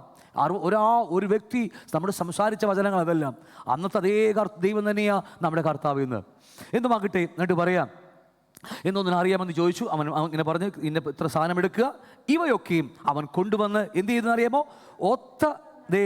നെഞ്ചോട് ചേർത്ത് വെച്ച് നടുവേ വെച്ചിട്ട് നടുവേ പിളർന്ന് ഭാഗങ്ങളെ നേർക്കുനേർ വെച്ചു, പക്ഷികളെയോ അവൻ പിളർന്നില്ല. വളരെ ഡേഞ്ചറാണ്. നമുക്കൊരു പക്ഷെ തോന്നുമ്പോൾ താഴേക്ക് പഠിച്ച് വരുമ്പോൾ എത്രാമത്തെ വാക്യമാ ഞാൻ ഇവിടെ വെച്ചിട്ടുണ്ടല്ലോ, ബാക്കി 16 പറയുന്നുണ്ട്, 4-ാം തലമുറക്കാർ ഇവിടേക്ക് മടങ്ങി വരും, അമ്മയുടെ അക്രമം ഇതുവരെ തികഞ്ഞിട്ടില്ല എന്നരുളി ചെയ്തു. അതുകൊണ്ടാണ് ദൈവം 400 വർഷക്കാലം ഇസ്രായേൽ മക്കളെ അടിമത്തത്തിലേക്ക് വിട്ടു എന്ന് പലപ്പോഴും നമുക്ക് തോന്നുന്ന വാക്യം ഇതാ. 4-ാം തലമുറ വരെ എന്തുകൊണ്ടാണ് ദൈവം ഇസ്രായേൽ മക്കളെ 400 വർഷം തടവിലാക്കിയത്? മീൻസ് അടിമത്തത്തിലേക്ക് വിട്ടത്, പ്രവാസത്തിലേക്ക് വിട്ടത്. നമുക്ക് തോന്നുന്നു ഈ വാക്യം അമ്മോനിയുടെ പാപം അതിക്രമം ഇതുവരെ തികയാത്തത് കൊണ്ട്. ശരിക്കും ഇത് ദൈവനീതിയാണോ? അല്ല, ഒരിക്കലുമല്ല. ഒരു ജനതയുടെ അതിക്രമം തികയാത്തത് കൊണ്ട് വേറൊരു ജനത നശിപ്പിക്കാമെന്ന് അടിമത്തിലേക്ക് വിടാമെന്ന് പറഞ്ഞാൽ ദൈവനീതിയുമായിട്ട് ഒരു ബന്ധവുമില്ലത്. ഞാൻ പറഞ്ഞ അർത്ഥം മനസ്സിലാവുന്നുണ്ടോ? വായിക്കുമ്പോൾ നിങ്ങൾ യൂട്യൂബിൽ കേട്ട് കാണാം നിങ്ങൾ ഈ പ്രസംഗമൊക്കെ. ഇത് ഒരു സൈഡ് നോക്കി കറക്റ്റ് അല്ലെന്ന് ഞാൻ പറയുന്നില്ല, പക്ഷേ മറു സൈഡ് ദൈവനീതിക്കൊത്തവണ്ണം നോക്കുമ്പോൾ അങ്ങനെയല്ല ഇത്. കാരണം അമ്മോനിയുടെ പാപം തികഞ്ഞു വരാൻ വേണ്ടി 430 വർഷക്കാലം ഒരു ജനതയെ അടിമത്തത്തിലിട്ട് ശിക്ഷിക്കുക എന്ന് പറഞ്ഞാൽ, തകർക്കുക എന്ന് പറഞ്ഞാൽ ദൈവനീതിയുമായി നമുക്ക് ചേർന്ന് പോകാൻ പറ്റുന്നില്ല. നമുക്ക് വചനം പഠിക്കുന്നവർക്കും ദൈവരാജ്യത്തെ നീതി വെച്ച് നോക്കുന്നവർക്കും ഒരിക്കലും ഉൾക്കൊള്ളാൻ കഴിയത്തില്ല എന്ന കാര്യം മറന്നു പോകരുത്. അതുകൊണ്ട് അമ്മോനിയുടെ അതിക്രമം ഇതുവരെ തികഞ്ഞിട്ടില്ല, സത്യം തന്നെയാണ്. അതിനുശേഷമാണ് അവരെ വിടുവിച്ച് ചെയ്തത് തന്നെ. പക്ഷേ അതിനേക്കാൾ അല്പം കൂടി ഒരു മർമ്മം നമുക്ക് പഠിക്കുമ്പോൾ കാണാൻ കഴിയുന്നത് ദൈവം ഇങ്ങനെയാണ്. കർത്താവ് ഒരു ഉടമ്പടിയെ കുറിച്ച് പറയാൻ നിൽക്കുകയല്ല, ഞാൻ ജസ്റ്റ് ഒരു വാക്ക് മാത്രം പറഞ്ഞു പോകുകയാണ്. ദൈവം ഉടമ്പടി വെക്കുന്നത് അത് ഇങ്ങനെ ഈ പറഞ്ഞതുപോലെ ഏതെങ്കിലും മൃഗത്തെ, എന്തുമാവട്ടെ, ഇവിടെ കുറേ മൃഗത്തെ പറയുന്നുണ്ട്. 3 വയസ്സുള്ള പശുക്കിടാവിനെ, 3 വയസ്സുള്ള കോലാടിനെയും 3 വയസ്സുള്ള ആട്ടുകൊറ്റനെയും ഒരു കുറുപ്രാവിനെയും ഒരു മാവിൻ കുഞ്ഞിനെയും കൊണ്ടുവരിക എന്ന് പറഞ്ഞിട്ട് അവയെ പിളന്ന് നടുവേ എന്ത് ചെയ്തു? 2 പിളന്ന് ഭാഗങ്ങളെ നേർ വെച്ചു, പക്ഷികളെ പിളന്നില്ല. അപ്പോൾ ഒരു ഉടമ്പടി ചെയ്യുന്നത് നേരെ മൃഗങ്ങളെ, ഏത് മൃഗമാണോ ഉടമ്പടി വെക്കുന്നത് ആ മൃഗത്തെ കൊണ്ടുവന്നിട്ട് നേരെ വട്ടം മുറിച്ചിട്ട്, നേരെ നെഞ്ചോട് ചേർത്തല്ലേ വട്ടം ഇങ്ങനെ മുറിച്ചിട്ട് ഇങ്ങനെ വെച്ചിട്ട് അതാണ് ഉടമ്പടി എന്നതിൽ. എന്നിട്ട് പറയുമ്പോൾ 2 വ്യക്തികൾ, ആരൊക്കെ ഉടമ്പടി എന്ന് പറഞ്ഞാൽ 2 വ്യക്തികളല്ലേ? ഇപ്പോൾ ഞാൻ കോൺട്രാക്ടറാണ്, ഞാനൊരു പാർട്ടിയുമായി ഇപ്പം ഇല്ല എങ്കിൽ പോലും ഞാൻ പറയുക, ഒരു ഓണറുമായിട്ട് ഉടമ്പടി വെക്കുമ്പോൾ ഞങ്ങൾ 2 പേരും ഒപ്പിടും. 1-ാം കക്ഷി 2-ാം കക്ഷി, അതാണ് ഉടമ്പടി എന്ന് പറയുന്നത്. ഒരു കക്ഷി മാത്രമായിട്ട് ഉടമ്പടിയില്ല, 2 വ്യക്തികൾ ചേരുമ്പോഴാണ് ഉടമ്പടി വരുന്നത് അല്ലേ? ഞങ്ങളൊക്കെ ചെയ്യുന്ന ആൾക്കാർ, ഇവിടെ ഇഷ്ടമുള്ള ആൾക്കാർ ചെയ്യുന്ന ഉടമ്പടി വെക്കുന്ന ആൾക്കാരാണ്. അപ്പോൾ ഇതുപോലെ ദൈവം ഉടമ്പടി വെക്കുമ്പോൾ 2 വ്യക്തികളുണ്ട്. ദൈവമായിട്ട് ഉടമ്പടി വെക്കത്തില്ല, ദൈവം മനുഷ്യനായിട്ടാണ്, നോഹയും അബ്രഹാം ഒക്കെ ആയിട്ട് ഉടമ്പടി വെച്ചത് ആവട്ടെ. അങ്ങനെ ഉടമ്പടി വെക്കുമ്പോൾ മൃഗത്തെ പിളന്ന് വെച്ചിട്ട് എന്തെന്നറിയാമോ? അതിനെ നടുവിൽ കൂടി പിളന്ന് ഇങ്ങനെ വട്ടം വെച്ചിട്ട് നടുവിൽ കൂടി കടന്നു പോകും, 8 ആകൃതിയിൽ കടന്നു പോകും. ഇതാണ് 2 വ്യക്തികൾ തമ്മിലുള്ള ഉടമ്പടി. നമുക്കറിയാം തീപ്പന്തം കടന്നു പോയെന്നൊക്കെ പറഞ്ഞിട്ടുണ്ട്. ഇവയൊക്കെയും കൊണ്ടുവന്ന് നടുവെ പിളർന്ന് ഭാഗങ്ങൾ നേർക്ക് വെച്ച് പക്ഷികളെ പിളർന്നില്ല. ഉടലിന്മേൽ റാഞ്ചൽ പക്ഷികൾ ഇറങ്ങി വന്നപ്പോൾ അവൻ അവയെ ആട്ടിക്കളഞ്ഞു. സൂര്യൻ അസ്തമിക്കുമ്പോൾ അബ്രഹാമിന് ഗാഠനിദ്ര വന്നു, ഭീതിയും അന്ധതമസ്സും അവൻ്റെ മേൽ വീണു. അപ്പോൾ അബ്രഹാമിനോട്, നിന്റെ സന്തതി സ്വന്തമല്ല ദേശത്ത് 400 സംവത്സരം പ്രവാസികളായിരുന്നു, ആ ദേശക്കാരെ സേവിക്കും, അവർ അവരെ പീഡിപ്പിക്കുമെന്ന് നീ അറിഞ്ഞുകൊള്ളുക. ഒരു ജനതയെ 400 വർഷക്കാലം അല്ലെങ്കിൽ 430 വർഷക്കാലം പീഡിപ്പിക്കുവാൻ ദൈവം വിട്ടുകൊടുക്കുക അബ്രഹാമുള്ള ഉടമ്പടി സമയത്ത്. എന്താണ് ഇവിടെ സംഭവിച്ചതെന്ന് അറിയാമോ? ദൈവം മോശയോട് ദൈവം പറഞ്ഞ്, മോശേ, ഞാൻ പർവ്വതത്തിൽ കാണിക്കാനിരിക്കുന്ന അതേ മാതൃകയിൽ നീ പണിയുക. അങ്ങനെയല്ലേ നിങ്ങളുടെ പുസ്തകം ചോദിച്ചല്ലേ വാക്യം? പിന്നെ താഴേക്ക് നിങ്ങൾ പഠിച്ചു വരുമ്പോണ്ടല്ലോ, ദൈവം യഹോവ പറഞ്ഞതുപോലെ അങ്ങനെ തന്നെ ചെയ്തു. ഓക്കെ, വായിച്ചിട്ടുണ്ടോ നിങ്ങൾ? എന്ത് രസമാണെന്നറിയാം വാക്കൊക്കെ, എന്ത് അനുസരണമാണെന്നറിയാമോ? അതുപോലെ ചെയ്യുന്ന ഓരോരോ കാര്യങ്ങൾ ഉണ്ടാക്കുമ്പോഴും എന്താ പറയുക, താമര തൊട്ടിയും എന്തുണ്ടാക്കുമ്പോഴും അതുപോലെ ദൈവം ആഗ്രഹിക്കുന്നതാ ആണല്ലയോ അനുസരണത്തെ ദൈവം. പക്ഷേ ഇവിടെ ആ ഉടമ്പടി വെക്കാൻ നേരത്ത് നടുവെ പിളർന്ന് വെക്കാൻ പറ്റില്ല. അവിടെ പറയുക, ഇവയൊക്കെയും കൊണ്ടുവന്ന് ഒത്ത നടുവെ പിളർന്നു, ഭാഗങ്ങൾ നേർക്ക് വെച്ചു, പക്ഷികളെയോ. നമുക്ക് കാണുമ്പോൾ ചില കുഞ്ഞുങ്ങൾ തെറ്റ് ചെയ്യുമ്പോഴേ എന്തെങ്കിലും എടുത്ത് നശിപ്പിച്ച് കളയുമ്പോൾ, അയ്യോ കുഞ്ഞല്ലേ അവൻ, എന്തിനാ മാസ്റ്റർ അവനെ തല്ലിയത്, വഴക്ക് പറഞ്ഞത്, അവൻ കുഞ്ഞല്ലേ ഒന്നും മിണ്ടിയില്ല നിങ്ങൾ. ദൈവം അവിടെ പറഞ്ഞു, നടുവേ പിളർന്ന് നീ വെക്കാൻ പറഞ്ഞാൽ പിളർന്ന് തന്നെ വെക്കണം. അവിടെ ഉടമ്പടി വെക്കുവാൻ ദൈവം ആ പിളർപ്പിൻ്റെ നടുവിൽ കൂടി കടന്നു പോയേ മതിയാകൂ. പിളർന്ന് വെച്ച് എന്തിനാ പിളർന്ന് വെച്ചത്? ആ പിളർപ്പിക്കൂടി കടന്നു പോകാൻ വേണ്ടിയാ. അത് 8 പോലേക്ക് പറയുന്നത്, ചരിത്രം പറയുന്നത് 8 പോലേക്ക് കടന്നു പോകുന്ന എന്തുമാകട്ടെ, ആ പിളർന്ന് വെച്ചിട്ട് നടുവിൽ കൂടി ദൈവം കടന്നു പോകുകയാ. അങ്ങനെ ദൈവം തന്നെ ഉടമ്പടി ഉറപ്പിക്കുകയാ. ഞാൻ പറഞ്ഞ മനസ്സിലാവുന്നുണ്ടോ? അബ്രഹാം ചെയ്തില്ലത് ഇത് എന്നറിയാമോ? പക്ഷികളെ അവൻ എന്തില്ല, പിളർന്നില്ല. അനുസരിക്കേണ്ടത്, അതുകൊണ്ട് നമ്മൾ ചില വാക്യങ്ങൾ മാത്രം അനുസരിക്കും, ചിലത് നമുക്ക് ഇഷ്ടം, അയ്യോ അത് നമ്മളെ കൊണ്ട് പറ്റൂല. അത് ദൈവം പറഞ്ഞത് അനുസരിക്കാൻ വേണ്ടിയാ. അനുസരിക്കാൻ പറ്റുന്നില്ലെങ്കിൽ നമ്മുടെ എസെക്കിയേൽ പറയുന്നില്ലേ, ഞാൻ നിങ്ങൾക്ക് എൻ്റെ ആത്മാവിനെ നിങ്ങളുടെ ഉള്ളിലാക്കി ചട്ടങ്ങളിലും പ്രമാണങ്ങളിലും നടക്കുമാറാക്കുന്ന ഒരു മഹാദൈവത്തിൻ്റെ ആത്മാവ് എൻ്റെ നിങ്ങളുടെ ഉള്ളിലുണ്ട്. നമുക്ക് വചനം അനുസരിക്കാൻ കഴിയില്ലെങ്കിൽ പറയാ ദൈവത്തോട്, എന്നെ കൊണ്ടാകുന്നില്ല, നിന്റെ ആത്മാവിനാൽ എനിക്ക് സാധ്യമാകും കർത്താവ് എന്ന് വിളിച്ചു പറ, അവൻ നിറച്ചു തരും. യാക്കോബ് പറയുന്നില്ലേ, നിങ്ങൾ കുറവുള്ളവൻ ചോദിക്ക്. നമ്മൾ ചോദിച്ചാൽ നമുക്ക്, ഞാൻ പണ്ട് പറയാറില്ലേ, ബാറിൻ്റെ മുമ്പിൽ കൂടി പോകുമ്പോൾ ഇങ്ങനെ നോക്ക്, ഇടയ്ക്ക് പറഞ്ഞാൽ ഇനി അത് തിരിച്ചു പോകില്ല. അതെങ്ങാനും ഞാനെങ്ങാനും ആ സമയം ആ ദുരാത്മാവിനെ ശാസിച്ചാൽ അല്ലേ, എങ്ങാനും അത് എൻ്റെ ഉള്ളിൽ നിന്ന് പോയായിരിക്കും, പിന്നെ ഒരിക്കലും ബാറിൽ കയറി അടിക്കാൻ കഴിയത്തില്ല. അതുകൊണ്ട് ഞാൻ പോകുമ്പോൾ മിണ്ടാതെ പോയി കളയെന്ന് പറഞ്ഞ് പണ്ട് പറഞ്ഞിട്ടുണ്ട്. ഞാൻ ധരിപ്പിക്കുന്നില്ല ആ വിഷയങ്ങളൊക്കെ. പലപ്പോഴും നമുക്ക് ഇതൊക്കെ പ്രശ്നം. എന്തുമാകട്ടെ, ഞാൻ വിട്ടുപോകുന്നു. അത് നിമിത്തം ഒരു 430 അല്ലെങ്കിൽ 400 വർഷക്കാലം, എത്ര ആവട്ടെ 400 വർഷക്കാലം, അത് ഇവിടെ മുതൽ അല്ലെങ്കിൽ ഒരു ടൈമിൻ്റെ കാര്യം 30 വർഷത്തെ കാര്യം, എന്തുമാവട്ടെ 400 വർഷക്കാലം അവിടെ അടിമകളായിട്ട് പോകേണ്ടി വന്നു. ആണോ? അത് ഉടൽമേൽ റാഞ്ചൽ പക്ഷികൾ ഇറങ്ങി വന്നു, അബ്രഹാം അവയെ ആട്ടി ഓടിച്ചു കളഞ്ഞു. എന്നിട്ട് സൂര്യാസ്തമിക്കും അബ്രഹാം ഗാഠനിദ്ര വന്നു, ഭീതി അന്ധതമസ്സും വീൽ വീണു. അപ്പോൾ അവൻ അബ്രഹാമിനോട്, നിന്റെ സന്തതി സ്വന്തമല്ലാത്ത ദേശത്ത് 400 സംവത്സരം പ്രവാസികളായിരുന്നു, ആ ദേശക്കാരെ സേവിക്കും, അവർ അവരെ പീഡിപ്പിക്കുമെന്ന് ഞാൻ നീ അറിഞ്ഞുകൊള്ളെന്നൊക്കെ പറയുന്നുണ്ട്. എന്തുമാകട്ടെ, ദൈവമായിട്ട് ഉടമ്പടി വെച്ചു. ഉടമ്പടി വെച്ചത് എങ്ങനെയാ? ഒത്ത നടുവേ പറഞ്ഞ മൃഗത്തെ പിളർന്നു വെച്ചിട്ട് ആണ് നടുവേ കൂടി ദൈവം കടന്നു പോകും. ഇതാണ് ഉടമ്പടി ഉറപ്പിക്കുക എന്ന് പറഞ്ഞത്. ഇനി ഈ ഉടമ്പടി ലംഘിച്ചാലോ? നോക്കിയേ നിങ്ങൾ, ഞാനും നിങ്ങളും ഒരു ഉടമ്പടിയുടെ ഭാഗവാക്കുകളാണ്, ആണോ ഇല്ലയോ? ഇസ്രായേൽ ജനം ഒരു ഉടമ്പടിയുടെ ഭാഗവാക്കുകളായിരുന്നു. പഴയതിലേക്ക് ഞാൻ പോകുന്നില്ല, അതൊക്കെ എടുക്കാൻ പോയി ചരിത്രം ഒരുപാട് പുറകിലേക്ക് പോകേണ്ടി വരും. ഞാൻ പറയാ, മോശയിലൂടെ യഹോവയായ ദൈവം ചെയ്ത ഉടമ്പടിയുടെ ഭാഗവാക്കുകളാണ് ഇസ്രായേൽ ജനം. അങ്ങനെയാണോ? ഞാനും നിങ്ങൾ ഒരു ഉടമ്പടിയുടെ മക്കളാ. ഏത് ഉടമ്പടിയാ? നമ്മൾ ദൈവത്തോട് ഉടമ്പടി ചെയ്തിട്ടില്ല. ചെയ്താൽ ഫലിക്കാനും ഒരിക്കലും ഇന്ന് ചെയ്ത നാളെ നേരം വെളുക്കുമ്പോൾ വിട്ടുപോകും. കാരണം ഡിസംബർ 31 എല്ലാ 31 ചെയ്ത ഒരുപാട് ഉടമ്പടി ചെയ്യുന്ന ആൾക്കാരാണ് നമ്മൾ. നേരം വെളുക്കണം, അതിന് മുമ്പേ പിന്നെ അടുത്ത വഴിക്ക് പോയി കളയും നമ്മൾ. അതുകൊണ്ട് ആ പരിപാടി വിട്ടേക്ക്. നമ്മളെ കൊണ്ട് കൂട്ടിയാൽ കൂടത്തില്ല ഈ പരിപാടി അല്ലേ? മിണ്ടാതിരിക്കുന്നത് നിങ്ങളെല്ലാവരും. അപ്പോൾ അതുകൊണ്ട് ഉടമ്പടി നമ്മളായിട്ട് വെച്ചിട്ട് കാര്യമില്ല. പക്ഷേ ഒരു ഉടമ്പടി യഹോവയായ ദൈവം വേറൊരു വ്യക്തിയുമായി വെച്ചു കഴിഞ്ഞു. ആരാ? ക്രൂശിൽ കർത്താവുമായിട്ട്. മോശമായിട്ട് ചെയ്തു വിട്ടേക്കുക, നടന്നില്ല. ക്രൂശിൽ കർത്താവുമായിട്ട് നമ്മുടെ യേശുവായിട്ടൊരു ഉടമ്പടി യഹോവയായി വെച്ചു. ആ ഉടമ്പടിയുടെ മക്കളാണ് നമ്മൾ. ഞാൻ പറഞ്ഞ മനസ്സിലാവുന്നുണ്ടോ? അതുകൊണ്ട് എബ്രായലേഖനം പഠിക്കുമ്പോൾ നിങ്ങൾ 2, 3, 4, 5, 6, 7 അധ്യായങ്ങളൊക്കെ പഠിക്കുമ്പോൾ ഇത്ര വലിയ രക്ഷയെ നിന്ദിച്ചാൽ എന്നൊക്കെ പറഞ്ഞ് ഉടമ്പടിയെക്കുറിച്ചൊക്കെ നല്ല ലിസ്റ്റുണ്ട്. ഞാനീ പറയുമ്പോൾ നിങ്ങൾ പറയുമ്പോൾ ഇനിയിപ്പോൾ അത് നെഗറ്റീവ് വാക്കാന്ന് പറയും. അതുകൊണ്ട് അത് വിടുകയാണ്. ഇത് സെയിം വാക്ക് ഇവിടെ പറയുന്നത് നോക്കിയേ. അത് പറയുക, പക്ഷികളെയോ അവൻ പിളന്നില്ല എന്ന് പറയുക. റാഞ്ചൽ ഉടലിൽ കണ്ടു പറയുക, അപ്പോൾ അവൻ അബ്രഹാമിനോട് സന്തതി അല്ലാത്ത ദേശത്ത് 400 സംവത്സരം പ്രവാസികളായിരുന്ന് ആ ദേശക്കാരെ സേവിക്കും, അവൻ അവരെ പീഡിപ്പിക്കുമെന്ന് നീ അറിഞ്ഞുകൊള്ളുക. എന്നാൽ സേവിക്കുന്ന ജാതിയെ ഞാൻ വിധിക്കും, അതിനുശേഷം ഞാൻ അവരെ സമ്പത്തോടെ പുറപ്പെട്ടു പോകും.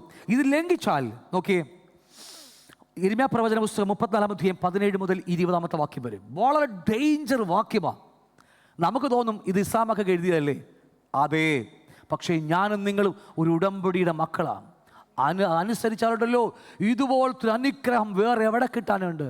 സകല നന്മയുടെയും ഉറവിടം ക്രിസ്തുവാണ്. സകല നന്മയുടെയും. അതിനപ്പുറത്തേക്ക് പറയാൻ വാക്കില്ല എനിക്ക്. അതാണ് ഒറ്റവാക്കി പറഞ്ഞു വിട്ടത്. ആ ക്രിസ്തുവിനെ അനുസരിച്ചാൽ, ആ ഉടമ്പടി നാം നിന്നാൽ ഇതുപോലെ അനുഗ്രഹിക്കപ്പെടുന്നൊരു തലമുറ വേറെ ഇല്ല. എന്നാൽ നോക്കി ശ്രദ്ധിച്ചേ, അവിടെ ഈ അബ്രഹാമുമായിട്ട് ഉടമ്പടി വെക്കുമ്പോൾ അവിടെ യിരെമ്യാ പ്രവാചകൻ പറയുക 34-ാം അധ്യായം 17 മുതൽ 20 വരെ, അതുകൊണ്ട് യഹോവ ഇപ്രകാരം അരുളി ചെയ്യുന്നു, ഓരോരുത്തൻ താൻ സഹോദരനും കൂട്ടുകാരനും വിമോചനം പ്രസിദ്ധമാക്കുവാൻ തക്കവണ്ണം നിങ്ങൾ എൻ്റെ വാക്ക് കേട്ടില്ലയോ? ഇതാ ഞാനൊരു വിമോചനം പ്രസിദ്ധമാക്കുന്നു, അത് വാളിനും മഹാമാരിക്കും ക്ഷാമത്തിനും അത്രയും. ഭൂമിയിൽ സകല രാജ്യങ്ങളിലും ഞാൻ നിങ്ങളെ ഭീതി വിഷയമാക്കി തീർക്കുമെന്ന് യഹോവയുടെ അരുളപ്പാട്. ഇനി ഉടമ്പടിയെ ലംഘിച്ചാൽ എന്താകുമെന്ന് അവിടെ പറഞ്ഞു വെച്ചിരിക്കുക. കാളക്കുട്ടിയെ 2ആയി പിളർന്നിട്ട് അതിൻ്റെ പിളർപ്പുകളുടെ നടുവേ കടന്നുകൊണ്ട് എൻ്റെ മുമ്പാകെ ചെയ്ത നിയമത്തിൻ്റെ സംഗതികൾ. അപ്പോൾ അബ്രഹാമുമായിട്ട് ദൈവം ഉടമ്പടി വെക്കുമ്പോൾ അവിടെ എങ്ങനെയാ? കുറേ മൃഗത്തിൻ്റെ പേര് പറഞ്ഞു അല്ലേ, ഒക്കെ പറഞ്ഞു, മുറിച്ച് വെച്ചു, നടുവെ പിളർന്ന് വെച്ചു. ചിലത് പിളർന്നില്ല, അത് വേറെ കാര്യം. അതിന് മറുപടി വരെ കിട്ടി, നമുക്ക് എന്താ അറിയാം. എന്നാൽ പിളർന്ന് വെച്ചിട്ട് കാളക്കുട്ടി 2ആയി പിളർന്ന് അതിൻ്റെ പിളർപ്പുകളുടെ നടുവേ കടന്നുകൊണ്ട് എൻ്റെ മുമ്പാകെ ചെയ്ത നിയമത്തിൻ്റെ സംഗതികൾ നിവർത്തിക്കാതെ എൻ്റെ നിയമം ലംഘിക്കുന്നവരെ. ഞാനിത് പക്ക നിങ്ങളുടെ കയ്യിരിക്കുന്ന പുസ്തകത്തിൽ നിന്ന് വിളിച്ചു പറയുക, തിരുവചനത്തിൽ വിളിച്ചു പറയുന്ന കാര്യമാണ്. നോക്കിയേ, ഇതുപോലെ അബ്രഹാമുമായിട്ട് ഉടമ്പടി ദൈവം വെച്ചു. എന്തുകൊണ്ടാണ്? നോക്കിയേ, ഇസ്രായേൽ മക്കളെ ഒരു ജനതാക്കി മാറ്റുമെന്ന് ദൈവം അവരോട് പറഞ്ഞു. ജനതയാക്കി, രാജ്യമാക്കി മാറ്റിയില്ലേ അല്ലേ? 1998 ഏപ്രിൽ മാസം അങ്ങോട്ട് ഒരു ജാതിയായി മാറി, ഒരു രാഷ്ട്രമായി മാറി അവർ. ഇത് അവരുടെ നല്ല സ്വഭാവം കൊണ്ടാണോ മാറ്റിയത്? പറ നിങ്ങൾ. ഇസ്രായേൽ മക്കൾ നല്ല ആൾക്കാരായി, ഇന്നും അവരെ ദൈവം സംരക്ഷിക്കുന്ന നല്ല ആൾക്കാരായത് കൊണ്ടാണോ? ഒരിക്കലുമല്ല. അങ്ങനെ ചിന്തയെ വേണം നമുക്ക്. ഒരു ഉടമ്പടി വെച്ചു. ആരുമായിട്ടാ?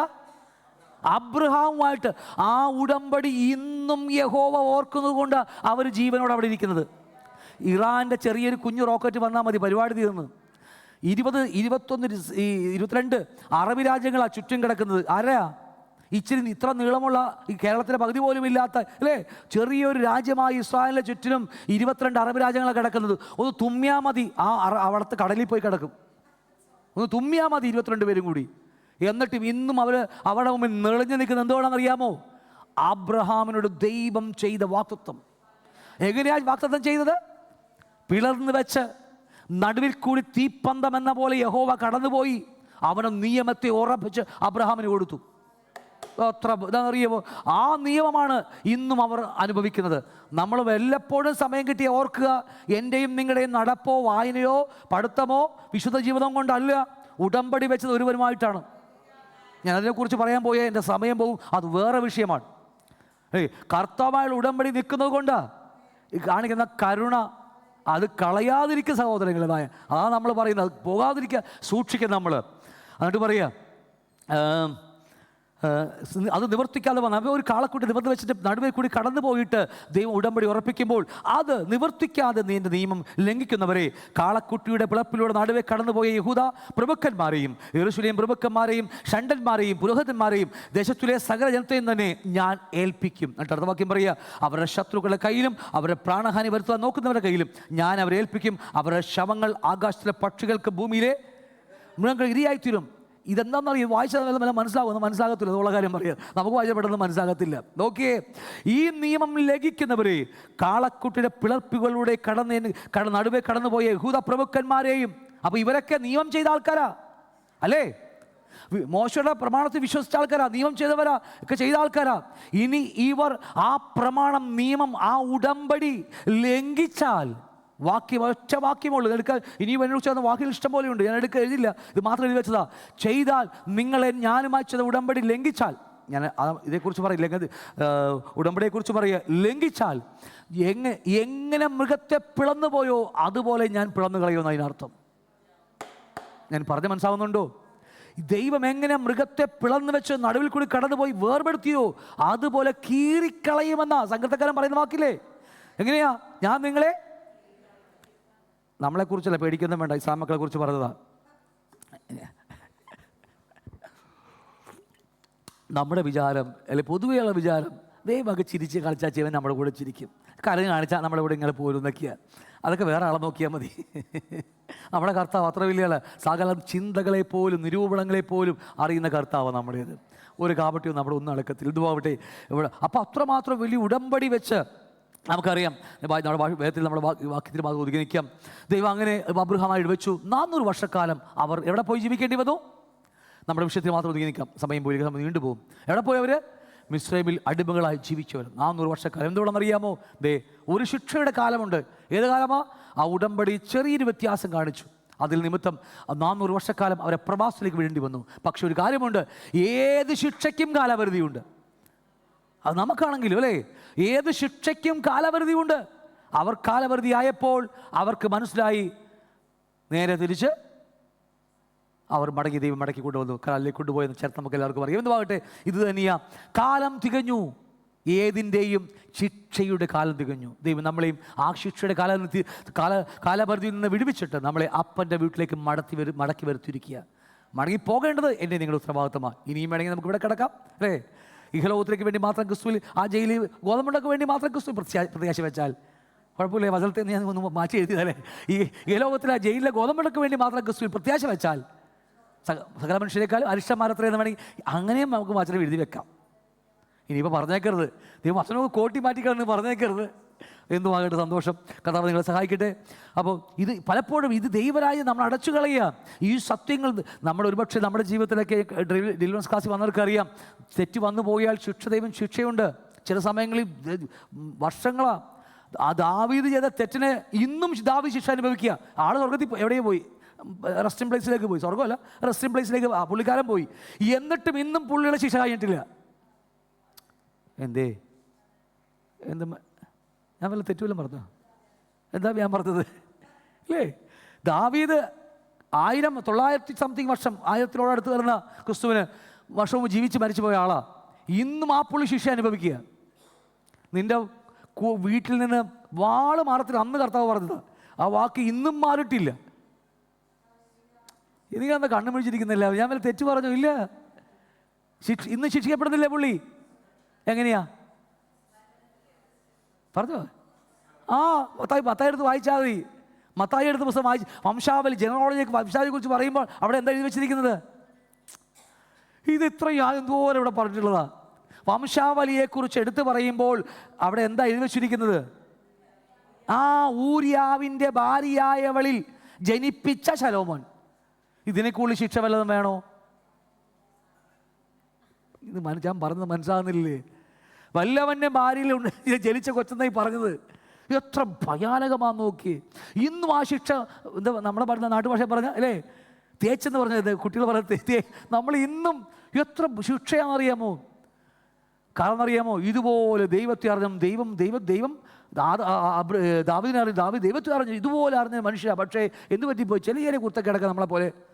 നമ്മൾ പിന്നെ അല്ലേ വിശുദ്ധന്മാരാ, പുള്ളിക്കാരെ അത് എന്തുവാവട്ടെ, എന്തുവാണ് ഞാൻ വിട്ടുപോകുന്നു. ദൈവം ഇന്നും അത് ചെയ്തുകൊണ്ടിരിക്കുക. അവസാനം ഈ ബൈബിൾ എന്ന് വരെ ഉണ്ടോ അന്ന് വരെ അത് കിടക്കുക. കാരണം ഇതുപോലെ ദൈവത്തെ സ്നേഹിച്ചൊരു മനുഷ്യൻ വേറെയില്ല. 3 പ്രാവശ്യം അഭിഷേകം ചെയ്തു. ബാലനായിരിക്കുമ്പോൾ ശൗൽ പ്രവാചകൻ വന്ന് അഭിഷേകം ചെയ്തു. അടുത്തത് അവിടെ ട്രെയിനിങ് കർത്താവ് പോയിട്ട് ദാവീദിനിട്ട് പണി പഠിപ്പിക്കുക. എവിടെയിട്ടാണ് പഠിപ്പിച്ചത്? അപ്പൻ്റെ ആടുകളെ നോക്കിക്കൊണ്ട് കരടിയും സിംഹത്തൊക്കെ വെറുതെ ചുമ്മാ എന്താ പറയുക, പേപ്പർ കീറുന്ന പോലെ കീറിക്കളയുന്നത്. നമ്മളാണ് ഈ പണിക്ക് എനിക്ക് പറ്റിയ പണി പറ്റിയെന്നില്ല, ഞാൻ വേറെ പണിക്ക് പോകാം. എൻ്റെ കൂടെയൊക്കെ പണ്ട് ഞങ്ങളുടെ കൂടെ ഉണ്ടായിരുന്നൊരു ബ്രദറുണ്ട്. ദാസെന്നാണ് ഞങ്ങൾ വിളിച്ചുകൊണ്ട് വെച്ചത്, കളിയാക്കി വിളിച്ചത്.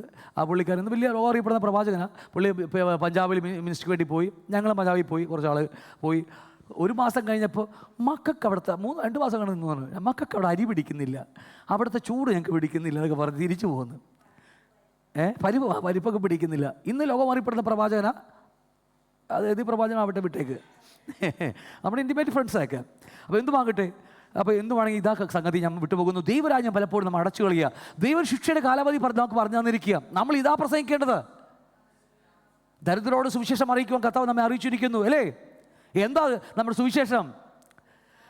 കാലം തികഞ്ഞു മക്കളെ, നിങ്ങൾ എന്താ സഹോദര സഹോദരി, നിന്റെ ശിക്ഷയുടെ കാലം കഴിഞ്ഞ് നീ ദൈവത്തിൻ്റെ മകനായി മടങ്ങി ദൈവമായിട്ട് ജീവിക്കുക അല്ലേ? അതാ നമ്മളോട് പറയുന്നത്.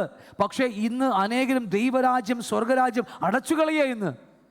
അതുകൊണ്ട് ഈ മത്തായി 13-ാം അധ്യായത്തിൽ 7 ഉപമകളെ കുറിച്ച് പഠിക്കുമ്പോൾ അവിടെ പറയുന്നുണ്ട്, ദൈവരാജ്യം വയലിൽ ഒളിപ്പിച്ച് വെച്ച നിധിയോട് സദൃശ്യം. എവിടെയാണ്, ഏത് ബൈബിൾ കോളേജാണ് പഠിപ്പിക്കുന്നത്? ഏത് സഭയിലാണ് പഠിപ്പിക്കുന്നത്?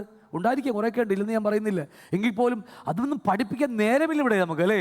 സമയം കിട്ടുന്നില്ല ആൾക്കാർക്ക്. വേറെ എന്തൊക്കെയോ അത് കിട്ടും ഇത് കിട്ടുമെന്ന് പറയാൻ ആളുള്ളൂ. അതുകൊണ്ടാണ് ഇവിടെ എഴുതി വെച്ചിരിക്കുന്നത് മത്തായി 23:12-13 വാക്യങ്ങൾ. തന്നെത്താൻ ഉയർത്തുന്നവനെല്ലാം താഴ്ത്തപ്പെടും. വായിച്ചേ.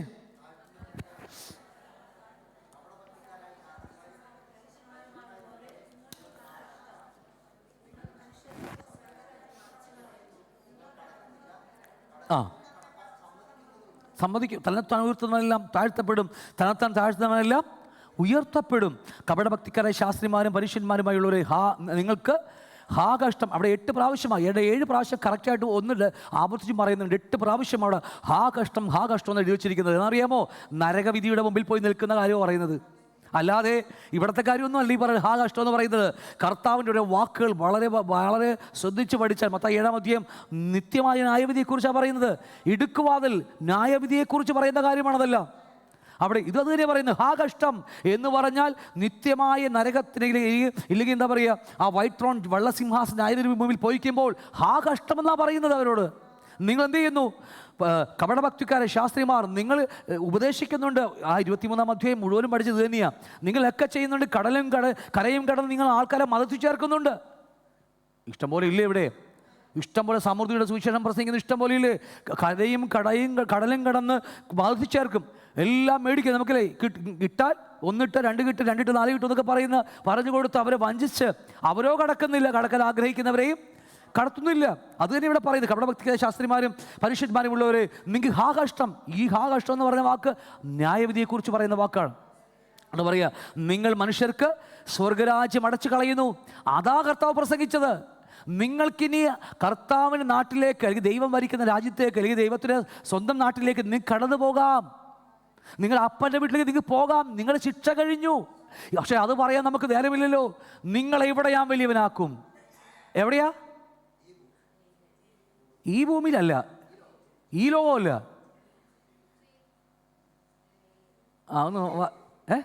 ഈ ജയിലിൽ,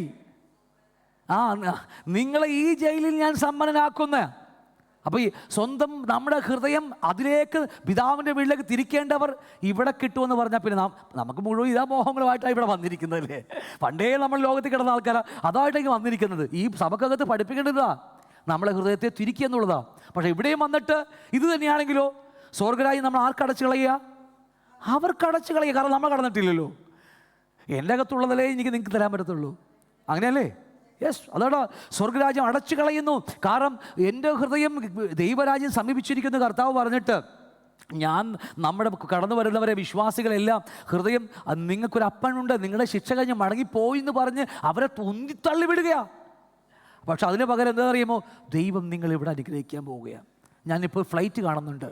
ചില ആൾക്കാർ കണ്ണടച്ച് പറയും, ഒരു വലിയ തേങ്ങാക്കോല അല്ലേ തേനൊഴുകുന്ന ദോശ കാണുന്നുണ്ട്. അതാ ഇപ്പോൾ ബൈബിളിലെ വാക്കൊക്കെയാണ്, കുറെ കാണാപ്പാടം പഠിച്ചു വെച്ചിരിക്കുക. ഞാനൊരു മുന്തിരിക്കൊല കാണുന്നൊക്കെ പറഞ്ഞ് ഇങ്ങനെ വെറുതെ വാക്ക് പറഞ്ഞ് മനുഷ്യൻ്റെ ഹൃദയം മോഹിച്ചിരിക്കുക. ഏതോ കണ്ണടച്ചപ്പോൾ ഏതോ ഒച്ച മുകളിൽ കൂടി പോകുന്ന പ്ലെയിൻ്റെ ഒച്ച കേട്ട്. അപ്പോൾ പറയുക, ഒരു ഫ്ലൈറ്റ് കാണുന്നുണ്ട്. പിന്നെ നമ്മുടെ ഒറ്റ ചിന്തയേ ഉള്ളൂ, എങ്ങനെയെങ്കിലും അക്കരെ നാട്ടിലേക്ക് പോകണം. എനിക്ക് പോകാൻ പറ്റിയില്ലെങ്കിൽ എൻ്റെ മക്കളെങ്കിലും വിടണം. നമുക്ക് ഒന്നും മിണ്ടിയില്ല. ഈ ചുമ്മാ ഈ പ്ലെയിൻ്റെ ഒച്ച കേട്ടാന്ന് പോണ പരിപാടിയല്ലേ ഇത്.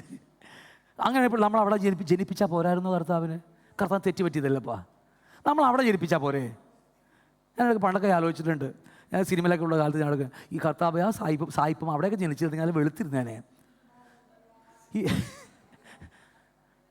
നമ്മൾ വെറുതെ അങ്ങനെ അവിടെ ജനിപ്പിച്ചാൽ പോരെ നമ്മളെയൊക്കെ കർത്താവ് തെറ്റ് പറ്റിയോ? കർത്താവ് ഇവിടെ ജീവിച്ചത് ഇവിടെ ദൈവനാമം മഹത്വപ്പെടാൻ വേണ്ടിയാ. പിന്നെ കർത്താവ് അനുവദിച്ച കർത്താവ് കൊണ്ടുപോയിക്കോളും. ലോകത്തിനറ്റത്തോളം നമ്മൾ അഴക്കും, അത് അവിടെ നിന്ന് കൊണ്ടുപോകുന്നതാണ്. അതുകൊണ്ട് വലിയ സങ്കടമൊന്നും ഉണ്ടാകത്തില്ല. ഇത് ഉള്ള കടം മേടിച്ച് ഒക്കെ മേടിച്ചിട്ടാണ് നമ്മൾ വിടുന്നത്. പിന്നെ കടം തീർക്കാൻ വേണ്ടി നമ്മൾ പെടാപ്പാടും പെടുക. ജീവിക്കുന്ന മുഴുവൻ അതിനു വേണ്ടി നമ്മളെല്ലാവരും നോക്കിയേ.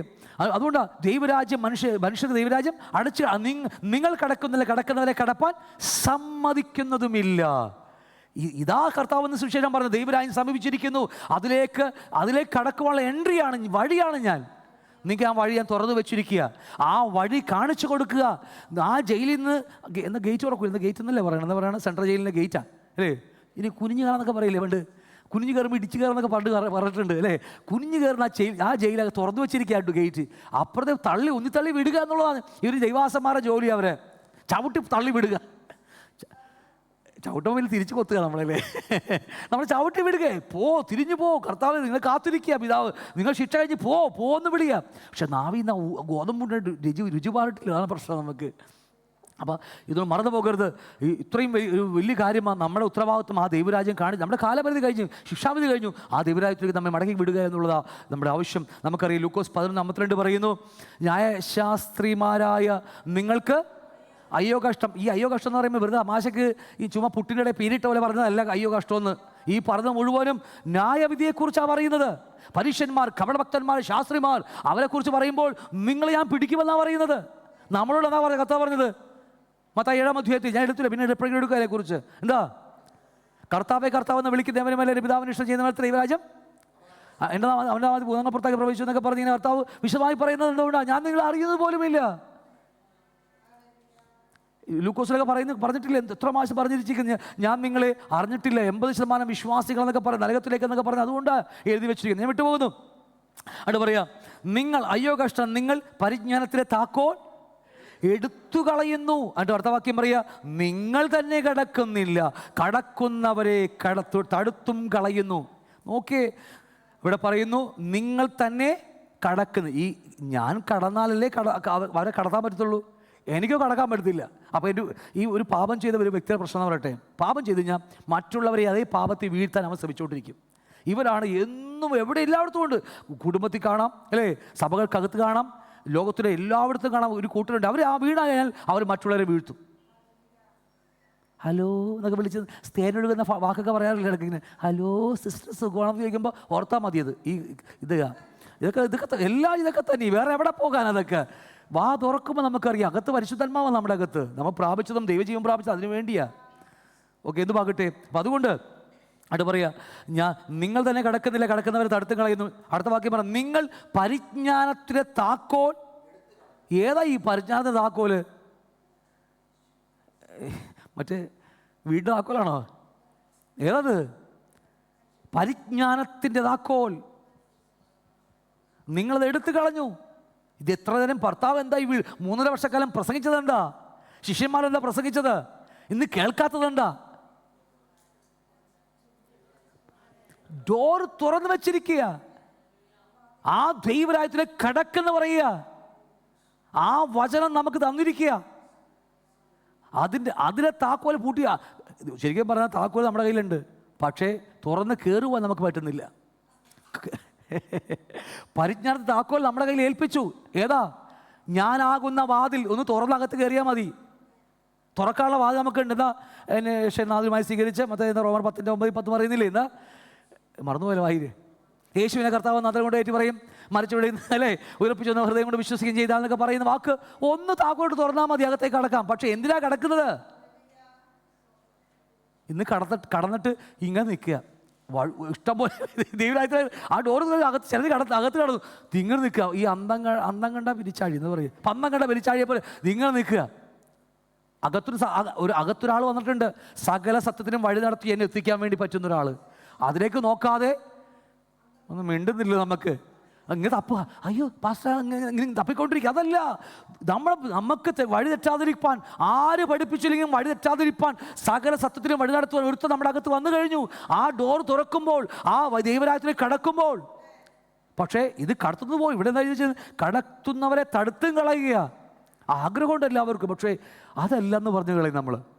എന്തുമാകട്ടെ, 2 തിമോത്തിയോസ് 4:15 പറയുക, ചെവു പണിക്കാരൻ അല്ലേ, കൽപ്പണിക്കാരനല്ല, ചെവു പണിക്കാരൻ അലക്സാണ്ടർ എനിക്ക് വളരെ ദോഷം ചെയ്തു. അതെല്ലായിടത്തും ഉണ്ട് കേട്ടോ, അതെല്ലാം വീട്ടിലും ഉണ്ടാവും, എല്ലാ സഭകളൊക്കെ അകത്തുണ്ട്. ഇടക്കിടക്ക് എന്താ ഇതുപോലെ തടുത്ത് കളയാനുള്ള അല്ലേ, ദോഷം ചെയ്തു, അവൻ്റെ പ്രവർത്തികൾക്ക് തക്കവണ്ണം കർത്താവിന് പകരം ചെയ്യും. എന്നിട്ട് പറയുക, എൻ്റെ 1-ാം പ്രതിഭാഗത്തിൽ ആരും എനിക്ക് തുണ നിന്നില്ല, എല്ലാവരും എന്നെ കൈവിട്ടു, അതവർക്ക് കണക്കിടാതിരിക്കട്ടെ. ചിലപ്പോൾ ഇതുപോലെയൊക്കെ പറയാൻ തുടങ്ങുമ്പോഴല്ലോ, പൗലോസെ പോലത്തെ ആൾക്കാരൊക്കെ സുവിശേഷം പറയാൻ തുടങ്ങുമ്പോൾ ആരും കൂട്ടു നിൽക്കത്തൊന്നുമില്ല. ഈ രക്ഷിക്കപ്പെട്ട ജമ്മു പണിക്കാരനായ അലക്സാണ്ടറൊക്കെ ഉണ്ടാവും, പെന്തക്കോസ്തുകാരനാണ്, വെള്ളം എടുക്കത്തുള്ളൂ. പക്ഷേ നടല്ലേ മാറി നിന്നിട്ട്, ഹലോ ഇന്ന് പാസ്റ്റർ ഇന്നത് കാണണ്ട, ഇതൊക്കെ തന്നെയാണ്. ഇതൊക്കെ എല്ലായിടത്തുള്ള സെയിം. ഇതൊക്കെ എത്ര വാക്കാന്നറിയോ, എന്ത് എഴുതി വെച്ചിരിക്കുന്നറിയാമോ, പക്ഷെ ആരും നമുക്ക് ഉണ്ടാകത്തില്ല. ഈ താക്കോലിട്ട് തുറന്ന് അകത്തിടത്തിൽ ആരും ഉണ്ടാകത്തില്ല. പക്ഷെ ഒരു കാര്യമുണ്ട്, കർത്താവോ എനിക്ക് തുണനിന്ന് പ്രസംഗം എന്നെക്കൊണ്ട് നിവർത്തിക്കാനും സകല ജാതികളും കേൾപ്പാനും എന്നെ ശക്തീകരിച്ചു. ഇതേ ഉള്ളൂ നമുക്ക്. നിങ്ങൾക്ക് അങ്ങനെ ഇല്ലേ? കർത്താവ് മാത്രമുള്ളല്ലോ. യെസ്, അതുകൊണ്ട് ആരുമില്ലെങ്കിലും അലക്സാണ്ടർ പോയാലും, അലക്സാണ്ടർ ആരും ഇല്ല ഇവിടെ, പിന്നെ ദൈവമേ അറിയാതെ പറഞ്ഞു പോകാം, ഇവിടുത്തെ വാക്ക് പറഞ്ഞ ഇനി പേരൊന്നും വിളിച്ചു എന്ന് പറഞ്ഞേക്കരുത്. കർത്താവ് തിരിക്ക് തുണനിന്നു, പ്രസംഗം എന്നെ കൊണ്ട് നിവർത്തിപ്പാനും സകല ജാതികൾക്ക് കേൾപ്പാനും എന്നെ ശക്തീകരിച്ചു. അങ്ങനെ ഞാൻ സിംഹത്തിൻ്റെ വായിൽ നിന്ന് കർത്താവിൻ്റെ സകല ദുഷ്ടതയിൽ നിന്ന് വിടുവിച്ച്. സകല ദുഷ്ടത ഏതാ നോക്കിയേ, കർത്താവിനെ സകല ദുഷ്ടപ്രവൃത്തിയിൽ നിന്ന് വിടുവിച്ചു, തൻ്റെ സ്വർഗീയ രാജ്യത്തിനായി രക്ഷിക്കും. ഇതായാലും സകല ദുഷ്ടത. തൊട്ടുമൊളി അലക്സാണ്ടറൊക്കെ കുറിച്ചൊക്കെ പറയുന്നത്. ഈ പുള്ളിക്കാരന്മാരാണെന്നറിയാമോ? നല്ല ബന്ധക്കോസുകാരാ. തൻ്റെ സ്വർഗീയ രാജ്യത്തിലേക്ക് രക്ഷിക്കും. നമ്മൾ അതിലേക്ക് കയറ്റിവിടുകയാണ് കർത്താവ്. വിട്ടുപോകുന്നു ഞാൻ. 2 തിമോത്തിയോസ് 3:8 പറയാം, യന്നേസും എബ്രോസും ബൈബിൾ ആ പേരില്ല കേട്ടോ, ഇവിടെയല്ലാതെ ആ പേര് വേറെ ഒരിടത്തുമില്ല. മോശയുടെ കാര്യം പറയാം, പക്ഷെ പഴയ നിയമത്തിൽ ഒരിടത്ത് പോലും ആ പേരില്ല. എന്നിട്ട് പറയുക, ഹന്നേസും എബ്രോസും മോശയോട് എതിർത്ത് നിന്നതുപോലെ തന്നെ ഇവരും സത്യത്തോട് മറുത്തു നിൽക്കുന്നു അല്ലേ. ദുർബുദ്ധികളും വിശ്വാസം സംബന്ധിച്ച് കൊള്ളതാത്തവരത്രേ. അവർ അധികം മുഴക്കുകയില്ല. മേൽ പറഞ്ഞവരുടെ ബുദ്ധികേട് എല്ലാവർക്കും വെളിപ്പെട്ടതുപോലെ ഇവരുടെ ബുദ്ധികേടും ഒരു ദിവസം വെളിപ്പെട്ട് വരുമെന്ന്. എത്ര പറഞ്ഞാലും ഈ ബുദ്ധികേട് എത്ര പറഞ്ഞാലും ഒരു ദിവസം അത് വെളിവായി വരും. എന്നേസും അബ്രോസും മോശയോട് എതിർത്ത് നിൽക്കുക. എന്തിനാണെന്നറിയാമോ? സത്യത്തിനെതിരായിട്ട്. ഈ ദൈവരാജ്യം പ്രസംഗിക്കുന്നിടത്ത് എല്ലായിടത്തും ഇതുണ്ടാവും. നിത്യതയെക്കുറിച്ചും കർത്താവിൻ്റെ വരവിനെക്കുറിച്ചും പ്രസംഗിക്കുന്ന എല്ലാവർക്കും ഇത് തന്നെയേ ഉള്ളൂ. അലർന്ന് സിംഹം പോലെ നടക്കുകയല്ലേ എല്ലാവരും. ഇതേ ഉള്ളൂ നമുക്ക്. സത്യസുവിശേഷം പറയുന്ന എല്ലാവർക്കും നന്മ കിട്ടുമോ? ഷോള് കിട്ടുമോ? പുതപ്പൊക്കെ കിട്ടുമോ? ഇല്ല, ഒന്നും കിട്ടത്തില്ല. ഈ നിന്നയും പരിഹാസവും ആട്ടും തുപ്പയ്ക്ക് ഈ ദൈവരാജ്യം പ്രസംഗിക്കുന്നവർക്കുള്ളൂ. നമ്മുടെ അപ്പോസ്തലന്മാർ മുഴുവനും അത് കിട്ടിയാൽ പോയവർ. പിന്നെ ഇവിടുത്തെ ആൾക്കാർ ഇപ്പോൾ പറയുന്നുണ്ട്, ഈ പൗലോസൊക്കെ എന്താ മോശമാണെന്നറിയാമോ? അങ്ങ് ശാസിച്ചാൽ മതിയായിരുന്നു. പൗലോസ് യൂട്യൂബിലൊക്കെ കിടക്കുന്ന ഇഷ്ടം പോലെ ഉണ്ട്. പൗലോസ് ശാസിച്ചിരുന്നെങ്കിൽ, ആ ഭൂതം പോയിരുന്നെങ്കിൽ പൗലോസ് അടിപൊളിയായിട്ട് മിനിസ്റ്റർ ചെയ്യാറുണ്ട്. എൻ്റെ പൊന്നു, എന്തൊക്കെയാ യൂട്യൂബിൽ കിടക്കുന്ന നോക്കിയാൽ നമുക്ക് സാധാരണ ലോകം അറിയപ്പെടുന്ന ആൾക്കാരാണ്.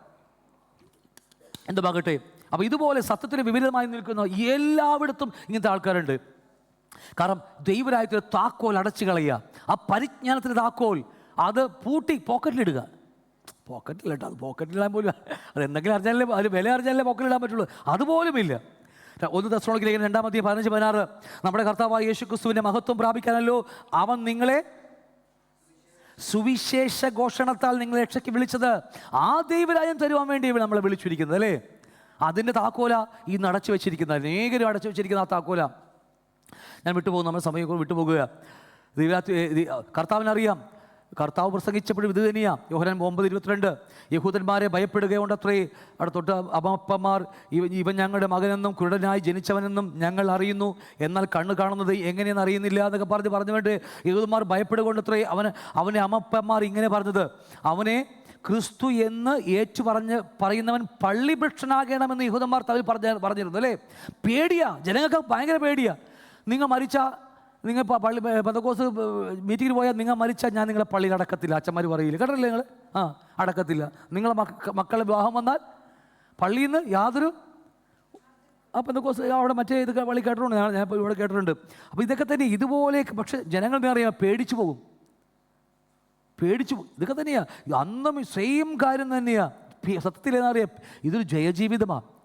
പേടിയുള്ളവർക്ക് പറ്റിയതല്ലേ ക്രിസ്തു ജീവിതം. അതുകൊണ്ട് വെളിപ്പാട് ദിവസം 21:8 വാക്യം മുതൽ തോൽക്കുന്നവരെ കുറിച്ച് പറയുന്ന വാക്യത്തിൽ പറയുക, അവിടെ പറയുന്നില്ലേ, എന്താ? ഭീരുക്കൾ, ഭീരുക്കൾ അല്ലേ, ഭയപ്പെടുന്നവർ, ഭീരുക്കൾ, അവരാരും ദൈവരാജ്യം അവകാശമാക്കില്ല. ക്രിസ്തു ജീവിതം ആരൊക്കെ എതിർത്താലും, എൻ്റെ അപ്പനും അമ്മയും ഭാര്യ മക്കളൊക്കെ വിട്ടാലും ആ വിശ്വാസത്തിനുണ്ട് അവസാനം വരെ പോരാടണം. വേണ്ടേ? കാരണം അറിയാമോ, ദൈവരാജ്യം അത്ര മഹത്വമേറിയ ഒരു സ്ഥലമാണെന്ന് മറന്നു പോകരുത്. അതുകൊണ്ട് വിട്ടുപോകുന്നു. അവർക്ക് വിശ്വസിക്കാൻ കഴിഞ്ഞില്ല, അവർ കാണും എന്നൊക്കെ പറഞ്ഞു. ദൈവത്താലുള്ള മാനത്തേക്കാൾ അവർ മനുഷ്യരുടെ മാനത്തെ അധികം സ്നേഹിക്കുന്നു. ഇന്നും അതിൻ്റെ പ്രശ്നം. ചിലതൊക്കെ നമുക്ക് പേടിയാണ്, പലപ്പോഴും പേടിയാണ്. ഇന്നയാളെ തൊട്ടാൽ നമുക്ക് പേടിയാണ്, അയ്യോ നമ്മളെക്കുറിച്ചൊക്കെ യൂട്യൂബിൽ ഫേസ്ബുക്കിലൊക്കെ ഇട്ടാലോ എന്നൊക്കെ പറഞ്ഞു. പേടിയാണ് നമുക്ക്. എന്തിനാ അങ്ങനെ? നമ്മൾ ആരാ വിളിച്ചത്? കർത്താവ് വിളിച്ചത്. ഈ ലോകത്ത് കാണുന്ന ഒന്നും നമുക്ക് വേണ്ടതേ. നമ്മളെന്തിനാ? കർത്താവ് നമ്മുടെ കൂടെ, ദൈവരാജ്യമാണ് നമ്മുടെ കൂടെ, കോടിക്കണക്കിന് ദൂതന്മാരാണ് നമ്മുടെ കൂടെ നിൽക്കുന്നത്. അവിടുത്തെ ആത്മാവ് എന്നെ നിങ്ങൾ നയിക്കുന്നത്, അവിടുത്തെ രാജ്യമാണ് എന്നെ നിങ്ങൾ അഴച്ചിരിക്കുന്നത്. ഞാൻ പറഞ്ഞു മനസ്സിലാവുന്ന, ഒരു പട്ടാളക്കാരൻ അഴക്കുമ്പോൾ അദ്ദേഹത്തിൻ്റെ വീടും മക്കളെ കുടിപ്പും ഒക്കെ ചെയ്യാനുള്ള ഗവൺമെൻറ്റാണ് കൊടുക്കുന്നത്. പക്ഷെ എന്ത് ചെയ്യണം? വേല അവിടെ യുദ്ധത്തിന് മറ്റേ എന്താ പറയുക, തോക്കും പടച്ചട്ടയൊക്കെ ഇട്ടിട്ട് പോയിട്ട് പുള്ളി അവിടെ കണ്ട് കറങ്ങി നടന്ന ബിസിനസ്, അവിടെ എന്താ പറയുക, കപ്പ കച്ചവടവും തക്കാളി കച്ചവടം നടന്നാൽ ശരിയാവുമോ? അതില്ല. അവർ അതിർത്തി കാക്കുകയാണ്. അവരുടെ മക്കൾക്കും കുടുംബത്തിനും ഭാര്യയ്ക്കും ഒക്കെ കൊടുക്കുകയാണ്. ഇനി മരിച്ചു പോയാലോ ഭാര്യയ്ക്ക് ജോലി കൊടുക്കുകയാണ് ഗവൺമെൻറ്. അങ്ങനെയൊക്കെ തന്നെയല്ലേ ചെയ്ത്. ഇവിടെ ആൾക്കാരൊക്കെ ഉണ്ട്, ഡിഫൻസിലേക്ക് ആൾക്കാർ ഇവിടെ ഉണ്ട്. അത്രയ്ക്കും നോട്ടമാ ഈ ലോകത്തിലെ മനുഷ്യർ. ഗവൺമെൻറ് അങ്ങനെ ചെയ്യുന്നുവെങ്കിൽ സ്വർഗീയ പിതാവ് നമുക്ക് എത്ര മാത്രമാണെന്നറിയാമോ സഹോദരങ്ങളെ? നമ്മളെ നോക്കാൻ കർത്താവ് മാത്രമേ ഉള്ളൂ. അതുകൊണ്ട് വിട്ടുപോകുന്നു. ഓക്കെ അല്ലേ? പറയാൻ പോയ സമയം ലൂക്കോസ് 11:52 പറയുന്നു, ന്യായശാസ്ത്രീയമായ നിങ്ങൾ കയ്യോ കഷ്ടം നിങ്ങൾ പരിജ്ഞാനത്തെ ആക്കോ എടുത്ത് കളയുന്നു, നിങ്ങൾ തന്നെ കിടക്കുന്നില്ല, കിടക്കുന്നവരെ തൊട്ട് മുകളിലേക്ക് വായിക്കാൻ ഒരുപാടുണ്ട്, ഞാൻ വിട്ടുപോകുന്നു. അപ്പോസ്തലർ 13:8 പറയണമെന്ന്, അവർ ദ്വീപിൽ കൂടി പാഫോസ് വരെ ചെന്നപ്പോൾ ബർയേശു എന്നു പേരുള്ള യഹൂദനായ കള്ളപ്രവാചകനായ ഒരു വിദ്വാനെ കണ്ടു. അവൻ ബുദ്ധിമാനായ സെർഗോസ് പൗലോസ് എന്ന ദേശാധിപതി എന്ന കൂടെ ആയിരുന്നു. അവർ ബർന്നബാസിനെയും ശൗലിനെയും വിളിച്ചു വരുത്തി ദൈവവചനം കേൾപ്പാൻ ആഗ്രഹിച്ചു. ആരാ? ദേശത്തിന് അധിപതിയാ, ദേശാധിപതിയാ. പക്ഷേ അവൻ ആഗ്രഹം എവിടെയോ അകത്തൊരു ആഗ്രഹം തോന്നി. എനിക്ക് ദൈവത്തെക്കുറിച്ച് അറിയണമെന്ന് ആഗ്രഹം തോന്നി, ആഗ്രഹിച്ചു. എന്നാൽ എലീമാസ് എന്ന് പറയുന്ന വേറൊരു കുർത്തക്കെട്ട ആൾക്കാരല്ലേ, കുർത്തക്കെട്ട വിദ്വാൻ എന്ന് പറഞ്ഞ എലീമാസ് എന്ന് പറയുന്ന ഒരുത്തൻ, ഇതാകുന്നു അവൻ്റെ പേരിൻ്റെ അർത്ഥം, അവനോട് എതിർത്ത് നിന്നു. ദേശാധിപതിയുടെ വിശ്വാസം തടുത്തു കളയുവാൻ ശ്രമിച്ചു. കാരണം ആ കാലം കഴിഞ്ഞു, അകത്തെ കടക്കുവാൻ നമ്മളെ വിടുകയാ, പക്ഷേ കടത്തുന്നില്ല. ഇപ്പം ഈ പറഞ്ഞ പോലെ ആ എന്താ പറയുക, ദേശാധിപതിയും സെർഗിയോസ് എന്ന് പറയുന്ന പൗലോസ് എന്ന് പറയുന്ന ദേശാധിപതിയും ആ കൂടെ നിൽക്കുന്ന ആൾക്കാരൊക്കെ കേൾക്കാൻ കൊതിക്കുകയാണ് ഈ സുവിശേഷം, സത്യസുവിശേഷം കേൾക്കാൻ ആഗ്രഹിക്കുക. പക്ഷേ വേറൊരു എന്താ പറയുക, അവിടുത്തെ വലിയ നേതാക്കന്മാരാ ഈ പറഞ്ഞ ആൾക്കാരൊക്കെ അവരെ കേൾക്കുവാൻ തടുത്തു കളയുക. അവിടെ പറയുന്നുണ്ട്, അവർ ബർന്നബാസിനെ ദേശാധിപതിയുടെ വിശ്വാസം തടുത്തുകളാൻ ശ്രമിച്ചു. അപ്പോൾ പൗലോസ് എന്നു പേരുള്ള ശൗൽ പരിശുദ്ധാത്മപൂർണ്ണനായി അവനെ ഉറ്റുനോക്കി, സകല കപടതയും സകല ധൂർത്തും നിറഞ്ഞവനെ, പിശാചിൻ്റെ മകനെ, സർവ്വനീതിയുടെയും ശത്രുവെ, കർത്താവിൻ്റെ നേർവഴിയെ മറിച്ചു കളയുന്നത് നീ മതിയാക്കുന്നില്ലയോ? പൗലോസൊക്കെ യേശു പറഞ്ഞു ആ കുറുക്കനോട് പറയാൻ പറഞ്ഞു. കർത്താവ് പറഞ്ഞ വാക്കിലൊരിക്കലും അല്ലേ പറഞ്ഞോ? ഒരു ഭയമൊന്നുമില്ല കർത്താവിന്. പൗലോസൊക്കെ പറഞ്ഞു നോക്കിയേ, സകല കപടതയുടെയും ധൂർത്തിൻ്റെയും പിശാചിനെ സന്തതിയാണ് വിളിച്ചത്. ആ പിശാചിൻ്റെ മകൻ എന്നൊക്കെ പറയാൻ വിളിച്ചത്. നീ എന്നറിയാമോ? പറയണമെങ്കിൽ നമ്മുടെ അകത്ത് ഉറപ്പുണ്ടാകണം ഇതിനെക്കുറിച്ച്. ഹല്ലേലൂയ. കാരണം ദൈവനീതി വിട്ടാലും ജനങ്ങളെ ആ ദൈവരാജ്യത്തിലേക്ക് കടത്തുവാൻ, ആ ഡോറിൽ കൂടി കടത്തി, ആ പരിജ്ഞാനത്തിൻ്റെ താക്കോലിൽ കൂടി കടത്തിവിടാൻ ആൾക്കാർ അത് മറച്ചു കളയുമ്പോൾ ഇതേ വാക്കല്ലാതെ വേറെ എന്ത് വാക്കാണ് ഉപയോഗിക്കേണ്ടത്? പറ നിങ്ങൾ. പറഞ്ഞേ, ഇതേ വാക്കല്ലാതെ ഞാൻ ഏത് വാക്ക് ഉപയോഗിക്കണം? അവിടെ പറഞ്ഞത് സകല കപടതയും സകല ധൂർത്തും നിറഞ്ഞവനെ, പിശാചിൻ്റെ മകനെ, സർവ്വനീതിയുടെയും ശത്രുവേ, കർത്താവൻ നേർവഴിയെ മറച്ചു കളയുന്നത് നീ മതിയാക്കുന്നില്ലയോ? ഇതേ വാക്കല്ലേ നമുക്കും പറയാൻ പറ്റത്തുള്ളൂ. എത്രയോ സുശീലങ്ങൾക്ക് ആൾക്കാർ ആഗ്രഹിക്കുന്നുണ്ട്, അവർ കേൾപ്പിക്കുന്നില്ല. ചില ആൾക്കാർക്ക് ഇഷ്ടമാണ് ചെല്ലുമ്പോൾ വേണ്ട പാസ്റ്റർ വെക്കും എന്നൊക്കെ പറഞ്ഞ് ഇന്ന് പലയിടത്തും സംഭവിച്ച കാര്യങ്ങളാണ്. ചെന്ന് പറയുമ്പോൾ വിട്ടുകളയുക, വേണ്ട എന്നൊക്കെ പറഞ്ഞ്. ദൈവം ആഗ്രഹിക്കുന്നു, പക്ഷെ അവർ തടുത്ത് കളയുക. എന്നിട്ട് പറയുക, നമുക്ക് വിട്ടുപോകുന്നു. ദൈവരാജ്യം പ്രസംഗിക്കുന്നവരെ കുറിച്ച് ഞാൻ എങ്ങനെ എഴുതി വെച്ചതാ. യേശു കർത്താവിനെ കുറിച്ച് പറയുന്ന വാക്ക് സങ്കീർത്തനം 22:12-13 വാക്യം. അനേക കാളകൾ എന്നെ വളഞ്ഞു, ഭാഷാൻ കൂറ്റന്മാർ എന്നെ ചുറ്റിയിരിക്കുന്നു. അത് വായിച്ച വാക്യം അത് തന്നെ, ആ വാക്യം തന്നെ അല്ലേ, അത് തന്നെ. അലറുന്ന സിംഹം പോലെ അവർ എന്നെ എൻ്റെ നേരെ വാ പിളർന്ന് വരികയാണ്. ആരെക്കുറിച്ച് പറയുന്ന കാര്യമാ? ഇതാരെക്കുറിച്ച് പറയുന്ന വാക്യം? ആ സങ്കീർത്തനക്കാരൻ ആത്മാവിൽ എഴുതിക്കൊണ്ടിരിക്കുന്നത് ഈ വാക്യം ആത്മാവിൽ അവിടെ എഴുതുമ്പോൾ ഇതാരെക്കുറിച്ച് എഴുതുമാ? സംഘത്തിൽ 22 സങ്കീർത്തനം ആരെക്കുറിച്ച് എഴുതുന്ന വാക്യമാണ് ഇത്? നമ്മുടെ യേശു കർത്താവിനെ കുറിച്ച് അല്ലേ? അവിടെ പറയുക, അനേക കാളകൾ എന്നെ വലിഞ്ഞു, ചുറ്റും സ്വന്തമായിലേക്ക് വന്നു, സ്വന്തക്കാരോ തടുത്തു കളഞ്ഞു അല്ലേ, വിട്ടുകളഞ്ഞു, അവർ പോലും തള്ളിക്കളഞ്ഞു, കൂടെ നിൽക്കുന്ന ശിഷ്യന്മാർ പോലും മാറിക്കളഞ്ഞു, ഒരുത്തൻ എന്നെ ഒറ്റിക്കൊടുത്തു കളഞ്ഞു, എല്ലാവരും വിട്ടു. അവസാനം കർത്താവിന് പറയുക, അനേക കാളകൾ എന്നെ വളഞ്ഞു, ഭാഷാൻ കൂറ്റന്മാർ എന്നെ ചുറ്റിയിരിക്കുന്നു. ഈ കർത്താവിനെ പോലെ ദൈവരാജ്യം പ്രസംഗിക്കുന്ന അപ്പോസ്തലന്മാരെ ദൈവരാജ്യം പ്രസംഗിക്കുന്ന എല്ലാവരെയും ഇത് തന്നെയാണ്. പത്രോസ്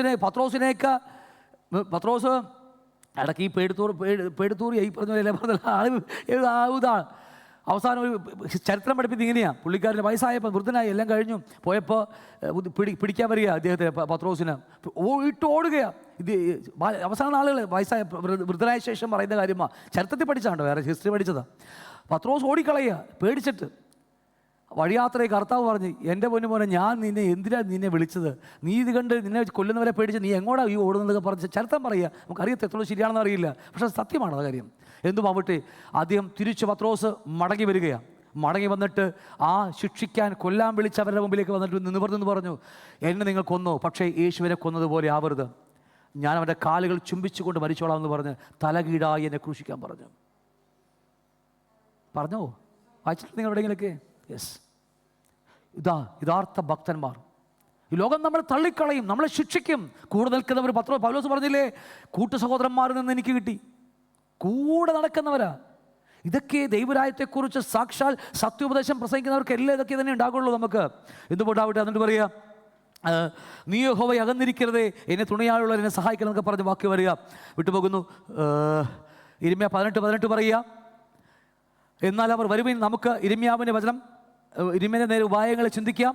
ഒരു ദൈവത്തിൻ്റെ സാക്ഷാൽ വചനം പ്രസംഗിക്കുന്ന പ്രവാചകനോട് കുറിച്ച് പറയുക, പുരോഹിതൻ്റെ പക്കൽ ഉപദേശവും ജ്ഞാനിയുടെ പക്കൽ ആലോചനയും പ്രവാചകൻ്റെ പക്കൽ അരുളപ്പാടും ഇല്ലാതെ പോകുകയില്ല. എല്ലാവർക്കും അറിയാം, ദൈവാഴ്ച പ്രവാചകൻ്റെ പക്കൽ എന്തുണ്ട്? ഒറിജിനൽ സാധനമുണ്ട്. ഏത് മനുഷ്യനെ കീറിക്കളയുവാനുള്ള ഒറിജിനൽ വചനമുണ്ടെന്ന് അവനറിയാം. അടുത്ത വാക്യം പറയുക, വരുവിൻ, നാം അവരെ നാവ് കൊണ്ട് കൊല്ലേണ്ടതിന്, ഫേസ്ബുക്കിലിട്ട് കൊല്ലേണ്ടതിന് അവൻ്റെ വാക്ക് നാം ശ്രദ്ധിക്കരുതെന്ന് പറഞ്ഞല്ലേ? അല്ലേ? അങ്ങനെയല്ലേ എഴുതി വെച്ചിരിക്കുന്നത്? നാവ് കൊണ്ട് കൊല്ലുകയാ. ഇതൊക്കെ എല്ലായിടത്തും ഇതൊക്കെ തന്നെയാണ്, ഫേസ്ബുക്കിലും നാവിലും ഇത് തന്നെ ചെയ്തുകൊണ്ടിരിക്കുന്നത്. ഇതൊക്കെ ആ സാക്ഷാൽ ദൈവത്തിൻ്റെ അരുളപ്പാട് പ്രസ്താവിക്കുന്നവരോടുള്ള കാര്യങ്ങളാണ്. അതുകൊണ്ട് ദൈവരാജ്യം കർത്താവ് ക്രൂശിൽ വന്ന് പറഞ്ഞു, കാലം തികഞ്ഞ് ദൈവരാജ്യം സമീപിച്ചിരിക്കുന്നു, അതിനെ കടത്തിവിടുവാൻ താക്കോലിട്ട് പൂട്ടി വെച്ചിരിക്കുക. നമ്മളോ കടക്കത്തില്ല. കടക്കാൻ ആഗ്രഹിക്കുന്നത് കടത്താതെ പരിജ്ഞാനത്തിന് താക്കോൽ, നീതിയുടെ വചനം, ദൈവരാജ്യം എന്ന് പറയുന്ന ആ വഴിയിൽ കൂടി കടത്തി എന്നിൽ കടത്തിന് പകരം ഇന്ന് പൂട്ടി താക്കോലെടുത്ത് പോക്കലിട്ടിരിക്കുക. നമ്മളോ കടക്കാൻ പറ്റുന്നില്ല. ഞാൻ പറഞ്ഞ മനസ്സാവുന്നുണ്ടോ? അങ്ങനെ ആവരുത്. നിങ്ങളൊക്കെ കർത്താവിൻ്റെ രാജ്യത്തെക്കുറിച്ച് അനേകം പറഞ്ഞു കൊടുക്കുക, മറച്ചു വയ്ക്കാതെ തുറന്നു കൊടുക്കുക അവർക്ക് വാതിൽ. അവർ പോട്ടെ കർത്താവിലേക്ക്, അടുക്കിലേക്ക്. ഒരു പക്ഷേ നാട്ടും തുപ്പും നിന്ദിക്കും പരിഹസിയൊക്കെ ഉണ്ടാകും. എന്നാലും ആ സത്യസുവിശേഷം വചനം പറഞ്ഞു കൊടുക്ക്, തുറന്നു കൊടുത്ത താക്കോൽ ആ വാതിലൂടെ കയറ്റിവിടവരെ കർത്താവ് അവരെ സഹായിച്ചോളും എന്ന് പറയട്ടെ. ലൂക്കോസ് 20:20 പറയാം, അവനെ വാക്കിൽ പിടിക്കേണ്ട. കർത്താവിനെ കുറിച്ചൊക്കെ അറിയില്ലേ? വാക്കിൽ പിടിക്കാൻ നോക്കുക, കർത്താവിനെയൊക്കെ കുടുക്കാൻ നോക്കുക, കാത്തിരിക്കുക. എന്തെങ്കിലും വാക്ക് കിട്ടാൻ വേണ്ടി കിട്ടിയാൽ അത് മാത്രം വിടും അല്ലേ? അല്ല, അങ്ങനെയൊക്കെ എന്ന് വാങ്ങട്ടെ. നമുക്കറിയാവുന്ന കാര്യമാണ്. എന്നാലും നമുക്കൊരു 2-3 മിനിറ്റ് കൂടി ബാക്കി, കുറച്ച് 5 മിനിറ്റ് കൂടി ബാക്കിയുണ്ട്. നമുക്ക് 2 കൊരിന്ത്യർ 4 വാക്യം നമ്മളെപ്പോഴും ഒരുപാട് പ്രസംഗിച്ചിട്ടുള്ളതാണ്. എന്നാലും ഇതോടുള്ള ബന്ധത്തിൽ ഞാൻ പറഞ്ഞു പോകുക. നാലെന്താ പറയുന്നത്? ദൈവപ്രതിമയായ ക്രിസ്തുവിൻ്റെ തേജസ്സുള്ള സുവിശേഷം, അതിൻ്റെ പ്രകാശനം ശോഭിക്കാതിരിപ്പാൻ തക്കവണ്ണം ഈ ലോകത്തിലെ ദൈവം അവിശ്വാസികളുടെ മനസ്സ് കുരുടാക്കി കളഞ്ഞു അല്ലേ? ആരാ വിശ്വാസി? ഞാൻ ഈ രാമായണം മുഴുവൻ വായിച്ചു, കുറേ നാളുകളായി രാമായണം വായിക്കാൻ തുടങ്ങിയിട്ട്. ഇപ്പം അല്ലേ 1.5 വർഷമായി ഇപ്പം ഇത് പറഞ്ഞുകൊണ്ടിരിക്കുന്നത്. ദൈവപ്രതിമയായ ക്രിസ്തുവിൻ്റെ തേജസ്സുള്ള സുവിശേഷം ശോഭിക്കാതിരിപ്പകലാണ് ഈ ലോകത്തിലെ ദൈവം അവിശ്വാസികളുടെ മനസ്സ്. അവിശ്വാസികൾ ആരാ അവിശ്വാസി? എനിക്ക് എന്നൊന്നും തല്ലിക്കൊല്ലാൻ പറ്റുമല്ലേ? ആരാ വിശ്വാസി? നമ്മുടെ വീടിൻ്റെ അപ്പുറത്തുള്ള ഗോപാലകൃഷ്ണനും പിന്നെ കുറുന്ത് സഭക്കാർ. നമ്മളും അല്ല കേട്ടോ, അയ്യോ നമ്മളല്ല, കുറുന്ത് സഭക്കാർ. കുറുന്ത് സഭക്കാരായത് അവിശ്വാസികൾ. കർത്താവ് അവരുടെ വചനം പറയുമ്പോൾ ഞാനൊരു പേടിയത് നോക്കിയേ, ദൈവപ്രതിമയായ ദൈവത്തിൻ്റെ അതേ രൂപം ആരാ? ക്രിസ്തു. സ്വർഗത്തിന് പറയാനുള്ള കാലം തികഞ്ഞ് ദൈവരാജ്യം സംബന്ധിച്ചൊരു മാനസാന്തരപ്പെട്ട് സുവിശേഷത്തിൽ വിശ്വസിക്കാൻ കർത്താവ് എന്ന് പറയുമ്പോൾ അതേ ദൈവം വിടവെന്ന് പറയുക നമ്മോട്. യേശുവിനെ ഉറ്റുനോക്കിയാൽ മതി, സാക്ഷാൽ തേജോമയനായ ആത്മാവായ ദൈവം ആരാണെന്ന് അവിടെ മനസ്സിലാകും നമുക്ക്. അതുകൊണ്ട് പറയാം, ദൈവപ്രതിമയായ ക്രിസ്തുവിൻ്റെ ക്രിസ്തുവിനെ കുറിച്ചുള്ള സുവിശേഷമല്ല, ക്രിസ്തു പ്രസംഗിച്ച സുവിശേഷം, ക്രിസ്തുവിൻ്റെ തേജസ്സുള്ള സുവിശേഷത്തിൻ്റെ പ്രകാശനം. സാധാ സുവിശേഷമല്ല. ഈ തൊട്ടുമോളിൽ 2 കൊരിന്ത്യർ 3-ാം അധ്യായം 1-ാം വാക്യം മുതൽ 18 വാക്യങ്ങളേ ഉള്ളൂ. ആ 18 വാക്യങ്ങളിൽ വേറൊരു തേജസ്സുള്ള സുവിശേഷമുണ്ട് അവിടെ. അതേത് സുവിശേഷമാ? സീനായ് മലയുടെ മുകളിൽ വെച്ച് 40 ദിവസം മോശ കൊടുത്ത ഇല്ലേ ആ കൽപ്പലകളുമായി താഴേക്ക് ഇറങ്ങി വന്നപ്പോൾ മോശയുടെ മുഖം പ്രകാശിച്ചു, തേജസ് വ്യാപരിച്ചു. കുറച്ച് കഴിഞ്ഞപ്പോൾ മങ്ങിപ്പോയി. ഈ പുള്ളിക്കാർ തോന്നി, അയ്യോ ഇനി ഈ ഉമ്മാരെ എന്നെ വിട്ടു പോകും. കാരണം നേരെ മുഖക്കച്ചയെടുത്ത് എന്താ പറയുക, മുഖംമൂടിയില്ല, മൂടുപടയുടെ നേരെ മുമ്പിലേക്ക് ഇട്ട് അവർ വിചാരിച്ചു മോശയുടെ മുഖം പ്രകാശിച്ചത് കൊണ്ട് ഇനി കാണാൻ പറ്റും, ഞങ്ങൾക്ക് നോക്കാൻ പറ്റത്തില്ല, അത്രയും തേജസ്സേറിയ വചനമാണ് കൈരിക്കുന്നത്, അതുകൊണ്ടാണെന്നൊക്കെ പറഞ്ഞ് അവർ മാറിയത്. പക്ഷേ സത്യത്തിൽ അതല്ല സംഭവിച്ചത്. മോശയുടെ ആ തേജസ്സിൻ്റെ അത് മങ്ങാൻ തുടങ്ങി. നിങ്ങൾ എൻ്റെ കൂടെ ഉണ്ടോ? പഴയ നിയമ ഉടമ്പടിയിലെ വചനങ്ങളെല്ലാം മങ്ങാൻ തുടങ്ങി. അത് ബാലപാഠങ്ങളായിരുന്നു, അതെല്ലാം ക്രിസ്തുവിലേക്ക് നയിക്കുന്നതായിരുന്നു. എനിക്ക് എപ്പോഴെങ്കിലും എടുത്ത് പഠിക്കാവുന്ന ആ വിഷയം ആഴമായ വിഷയമാണ്. പഴയ പ്രമാണം മുഴുവനും ഒരൊറ്റ വ്യക്തിയെ കേന്ദ്രീകരിച്ചുള്ളതായിരുന്നു. ഉത്സവങ്ങൾ, യാഗങ്ങൾ, എന്തൊക്കെയാ പറഞ്ഞു അല്ലേ? ആലയം, സമാഗമന കൂടാരത്ത് പഠിച്ചോ? എന്താ സമാഗമന കൂടാരം? അതിനെ മോള് വരിക്കുന്ന മൂടുപടങ്ങൾ അല്ലേ? ഏത് മൃഗത്തിൻ്റെ ഒരു വെള്ളത്തിൽ കൂടി പോകുന്ന ഒരു സാധനത്തെ കൊന്നെടുത്തിട്ട് കാണാൻ ഭംഗിയില്ലാത്ത മൂടുപടമൊക്കെ വിട്ട് 60 പലയമ്മൽ. എന്താ ഇതൊക്കെ? യേശുവാണ് കർത്താവ് അനുവദിച്ച് പഠിക്കുക. സമാഗമന കൂടാരം എന്ന നല്ല ടോപ്പിക്. അത് ആരെക്കുറിച്ചാണ് പഠിപ്പിക്കുന്നത്? യേശുവിനെക്കുറിച്ച്. 7 ഉത്സവങ്ങൾ ആരെക്കുറിച്ചാണ്? യേശുവിനെക്കുറിച്ച്. 5 യാഗങ്ങൾ ആരെക്കുറിച്ചാണ്? യേശുവിനെക്കുറിച്ച്. ഞാൻ പറഞ്ഞ് മനസ്സിലാവുന്നുണ്ടോ? ഇതെല്ലാം അതിനെക്കുറിച്ചാണ്. അതിൻ്റെ നിഴലായി കർത്താവ് കൊടുത്തു. അവ അന്ന് കൊടുത്ത് വചനം കൊടുത്തു, പക്ഷെ മങ്ങിപ്പോയി. അതാണ് 3-ാം അധ്യായം മുഴുവനും പഠിപ്പിക്കുന്നത്. ശിക്ഷാവിധിയുടെ ശുശ്രൂഷ തേജസ്സായിരുന്നുവെങ്കിലും അത് മങ്ങിപ്പോകുന്ന എന്നൊക്കെ പറഞ്ഞ് താഴേക്ക് പഠിച്ച് വന്നിട്ടാണ് 4-ാം അധ്യായത്തിൽ ഇത് പറയുന്നത് അല്ലേ? തൊട്ടുമോളി പറയുക 5:4 പറയുക. അതുകൊണ്ട് തങ്ങൾക്ക് കരുണ ലഭിച്ചിട്ട് ഈ ശുശ്രൂഷ ഉണ്ടാകാൻ ഞങ്ങൾ ധൈര്യപ്പെടാതെ ലജ്ജാകരമായ രഹസ്യങ്ങളെ ത്യജിച്ചു ഉപായം ഉപയോഗിക്കാതെ ദൈവവചനത്തിൽ കൂട്ടിച്ചേർക്കാതെയും സത്യം വെളിപ്പെടുത്തുന്നതിനാൽ ദൈവസ്ഥലിൽ സകല മനുഷ്യരുടെയും മനസാക്ഷിക്ക് ഞങ്ങളെ തന്നെ ബോധ്യമാക്കുന്നു. ഒരു മായവുമില്ല. കാരണം അറിയാമോ, ഏൽപ്പിച്ച സുവിശേഷം അത്ര കുറപ്പുള്ള സുവിശേഷമാണ്. തേജസ്സിന്മേ തേജസ്സ. ഏത് മനുഷ്യനെയും, പാപിയെയും, കഠിനഹൃദയെയും, ഏത് ദുഷ്ടനെയും രൂപാന്തരപ്പെടുത്തിയെടുത്താൻ കഴിവുള്ള സുവിശേഷമാണ് എൻ്റെ നിങ്ങളുടെ മകത്ത് ദൈവം തന്നിരിക്കുന്നത്. പക്ഷെ ഉറപ്പുണ്ടാകണം, വിശ്വാസം. എന്നെ ഏൽപ്പിച്ച ദൈവരാജ്യത്തിൻ്റെ വചനം അതാ എന്താണ്? പഴയ നിയമത്തിലെ 10 കൽപ്പനയേക്കാൾ അതിമഹത്തമായ, പണ്ട് അത് മുഖം മൂടിയിട്ടിട്ട് മറച്ചു വെച്ച് ദൈവം അവസാനം അല്ലേ? നമുക്കറിയാം ഇന്ന് ആ മുഖം മൂടിയെ മാറ്റിയിട്ട് നമുക്കിന്ന് മനസ്സിലായി അതിനേക്കാൾ തേജസ്സുള്ളതാണ് നമ്മളിപ്പോൾ കണ്ടിരിക്കുന്നത്. എനിക്ക് ഈ വിഷയം തന്നെ എനിക്ക് ആഴമായി എടുക്കുന്നത് വലിയ കൊതിയുള്ള ഇതാണ് ഈ രണ്ട് ഭാഗങ്ങളെക്കുറിച്ച്. ഓക്കെ, കർത്താവ് സഹായിക്കട്ടെ എപ്പോഴെങ്കിലും നമുക്ക്. അപ്പോൾ അതുകൊണ്ട് ദൈവപ്രതിമയായ ക്രിസ്തുവിനെ കുറിച്ചുള്ള സുവിശേഷമല്ല, ക്രിസ്തു പ്രസംഗിച്ച സുവിശേഷം. മോർണിംഗ് സർവീസ് ഞാൻ ക്ലാസ് എടുത്തു. ഒരു 10-12 ആഴ്ച കൊണ്ടാണ് യേശു ക്രിസ്തുവിനെ കുറിച്ചുള്ള സുവിശേഷവും യേശു ക്രിസ്തുവിൻ്റെ സുവിശേഷം പഠിച്ചവർക്കായി സ്തോത്രം. മനോഹരമായ ക്ലാസ് ആയിരുന്നു അത്. അപ്പോൾ അതുകൊണ്ട് യേശു ക്രിസ്തുവിനെ കുറിച്ചുള്ളതല്ല, യേശു ക്രിസ്തുവിൻ്റെ തേജസ്സുള്ള സാധാ സുവിശേഷമല്ല, തേജസ്സുള്ള സുവിശേഷത്തിൻ്റെ എന്താ? യേശു പ്രസംഗിച്ച സുവിശേഷം എന്താ? കാലം തികഞ്ഞു, ദൈവരാജ്യം സമീപിച്ചിരിക്കുന്നു, മാനസാന്തരപ്പെട്ട്. ഏത് സുവിശേഷമാ യേശു പ്രസംഗിച്ചത്? 14-ാം വാക്യം മാർക്കോസ് 1:14 15 വായിച്ചത്. 1:14 എന്താ? കാലം തികഞ്ഞു. അത് തൊട്ടുമോളി പറയുക, യോഹന്നാൻ സ്നാപകൻ തടവിലായ ശേഷം യേശു ഗലീലയിലേക്ക് മടങ്ങി വന്ന് ദൈവരാജ്യത്തിലെ സുവിശേഷം അറിയിച്ചു. അതോ യേശു ക്രിസ്തുവിൻ്റെ തേജസ്സുള്ള സുവിശേഷം അത് പ്രകാശിപ്പാതിരിപ്പാൻ തക്കവണ്ണം എന്ത് ചെയ്യുന്നറിയാമോ? ഈ ലോകത്തിൽ വേറൊരുത്തനുണ്ട്, അവൻ്റെ പേരാ കണ്ണൻ ചേട്ടൻ. അതാ എന്താ സാത്താൻ അല്ലെ പിശാച്. എന്നിട്ട് ഈ ലോകത്തെ ദൈവം അവിശ്വാസികളുടെ മനസ്സിനെ കുരുടാക്കി കളഞ്ഞു. ആരാ വിശ്വാസി? കൊരിന്ത് സഭക്കാരാ. അപ്പുറത്തെ ജാതികളും മറ്റേ പുള്ളിക്കാരും മറ്റൊരു ആരും എല്ലാ വിശ്വാസി. രക്ഷിക്കപ്പെട്ടുവെങ്കിലും ദൈവരാജ്യം എന്താണെന്ന് അറിയാതെ അന്നത്തെ കപടഭക്തിക്കാരായ ശാസ്ത്രിമാരും പരീക്ഷന്മാരും സെൻട്രൽ പാസ്റ്റർമാരും സ്റ്റേറ്റ് പാസ്റ്റർമാരും റവറേയും ആട്ടയും മൈദയും ബിഷപ്പൊക്കെ ഈ താക്കോല് പൂട്ടി പോക്കറ്റിട്ട് കളഞ്ഞു.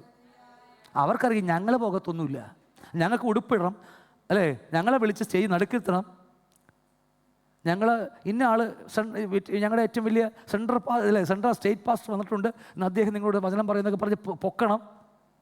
ഇതൊക്കെ ഞാൻ സ്ഥിരം തമാട്ടിക്ക് കണ്ടുപിടിക്കുന്ന കാര്യം, അതോടെ പറയുന്നത് അല്ലേ. അവർക്ക് തെരുവീതിയിലും ഒക്കെ വലിയ പുള്ളികളാകണം. എന്തുമാകട്ടെ, അതല്ല പ്രശ്നം. ഇത് സത്യം പറഞ്ഞാൽ യേശുക്രിസ്തുവിൻ്റെ തേജസ്സുള്ള സുവിശേഷം ഇന്ന് മറച്ചു വെച്ചു. ഇതിനെക്കുറിച്ചൊക്കെ മത്തായി 13-ാം 40-ാമത്തെ വാക്യത്തിലൊക്കെ പറയുന്നുണ്ട്. വയലിൽ ഒളിപ്പിച്ച് വെച്ച നിധി ഇന്നും അത് മറഞ്ഞു കിടക്കുകയാണ്.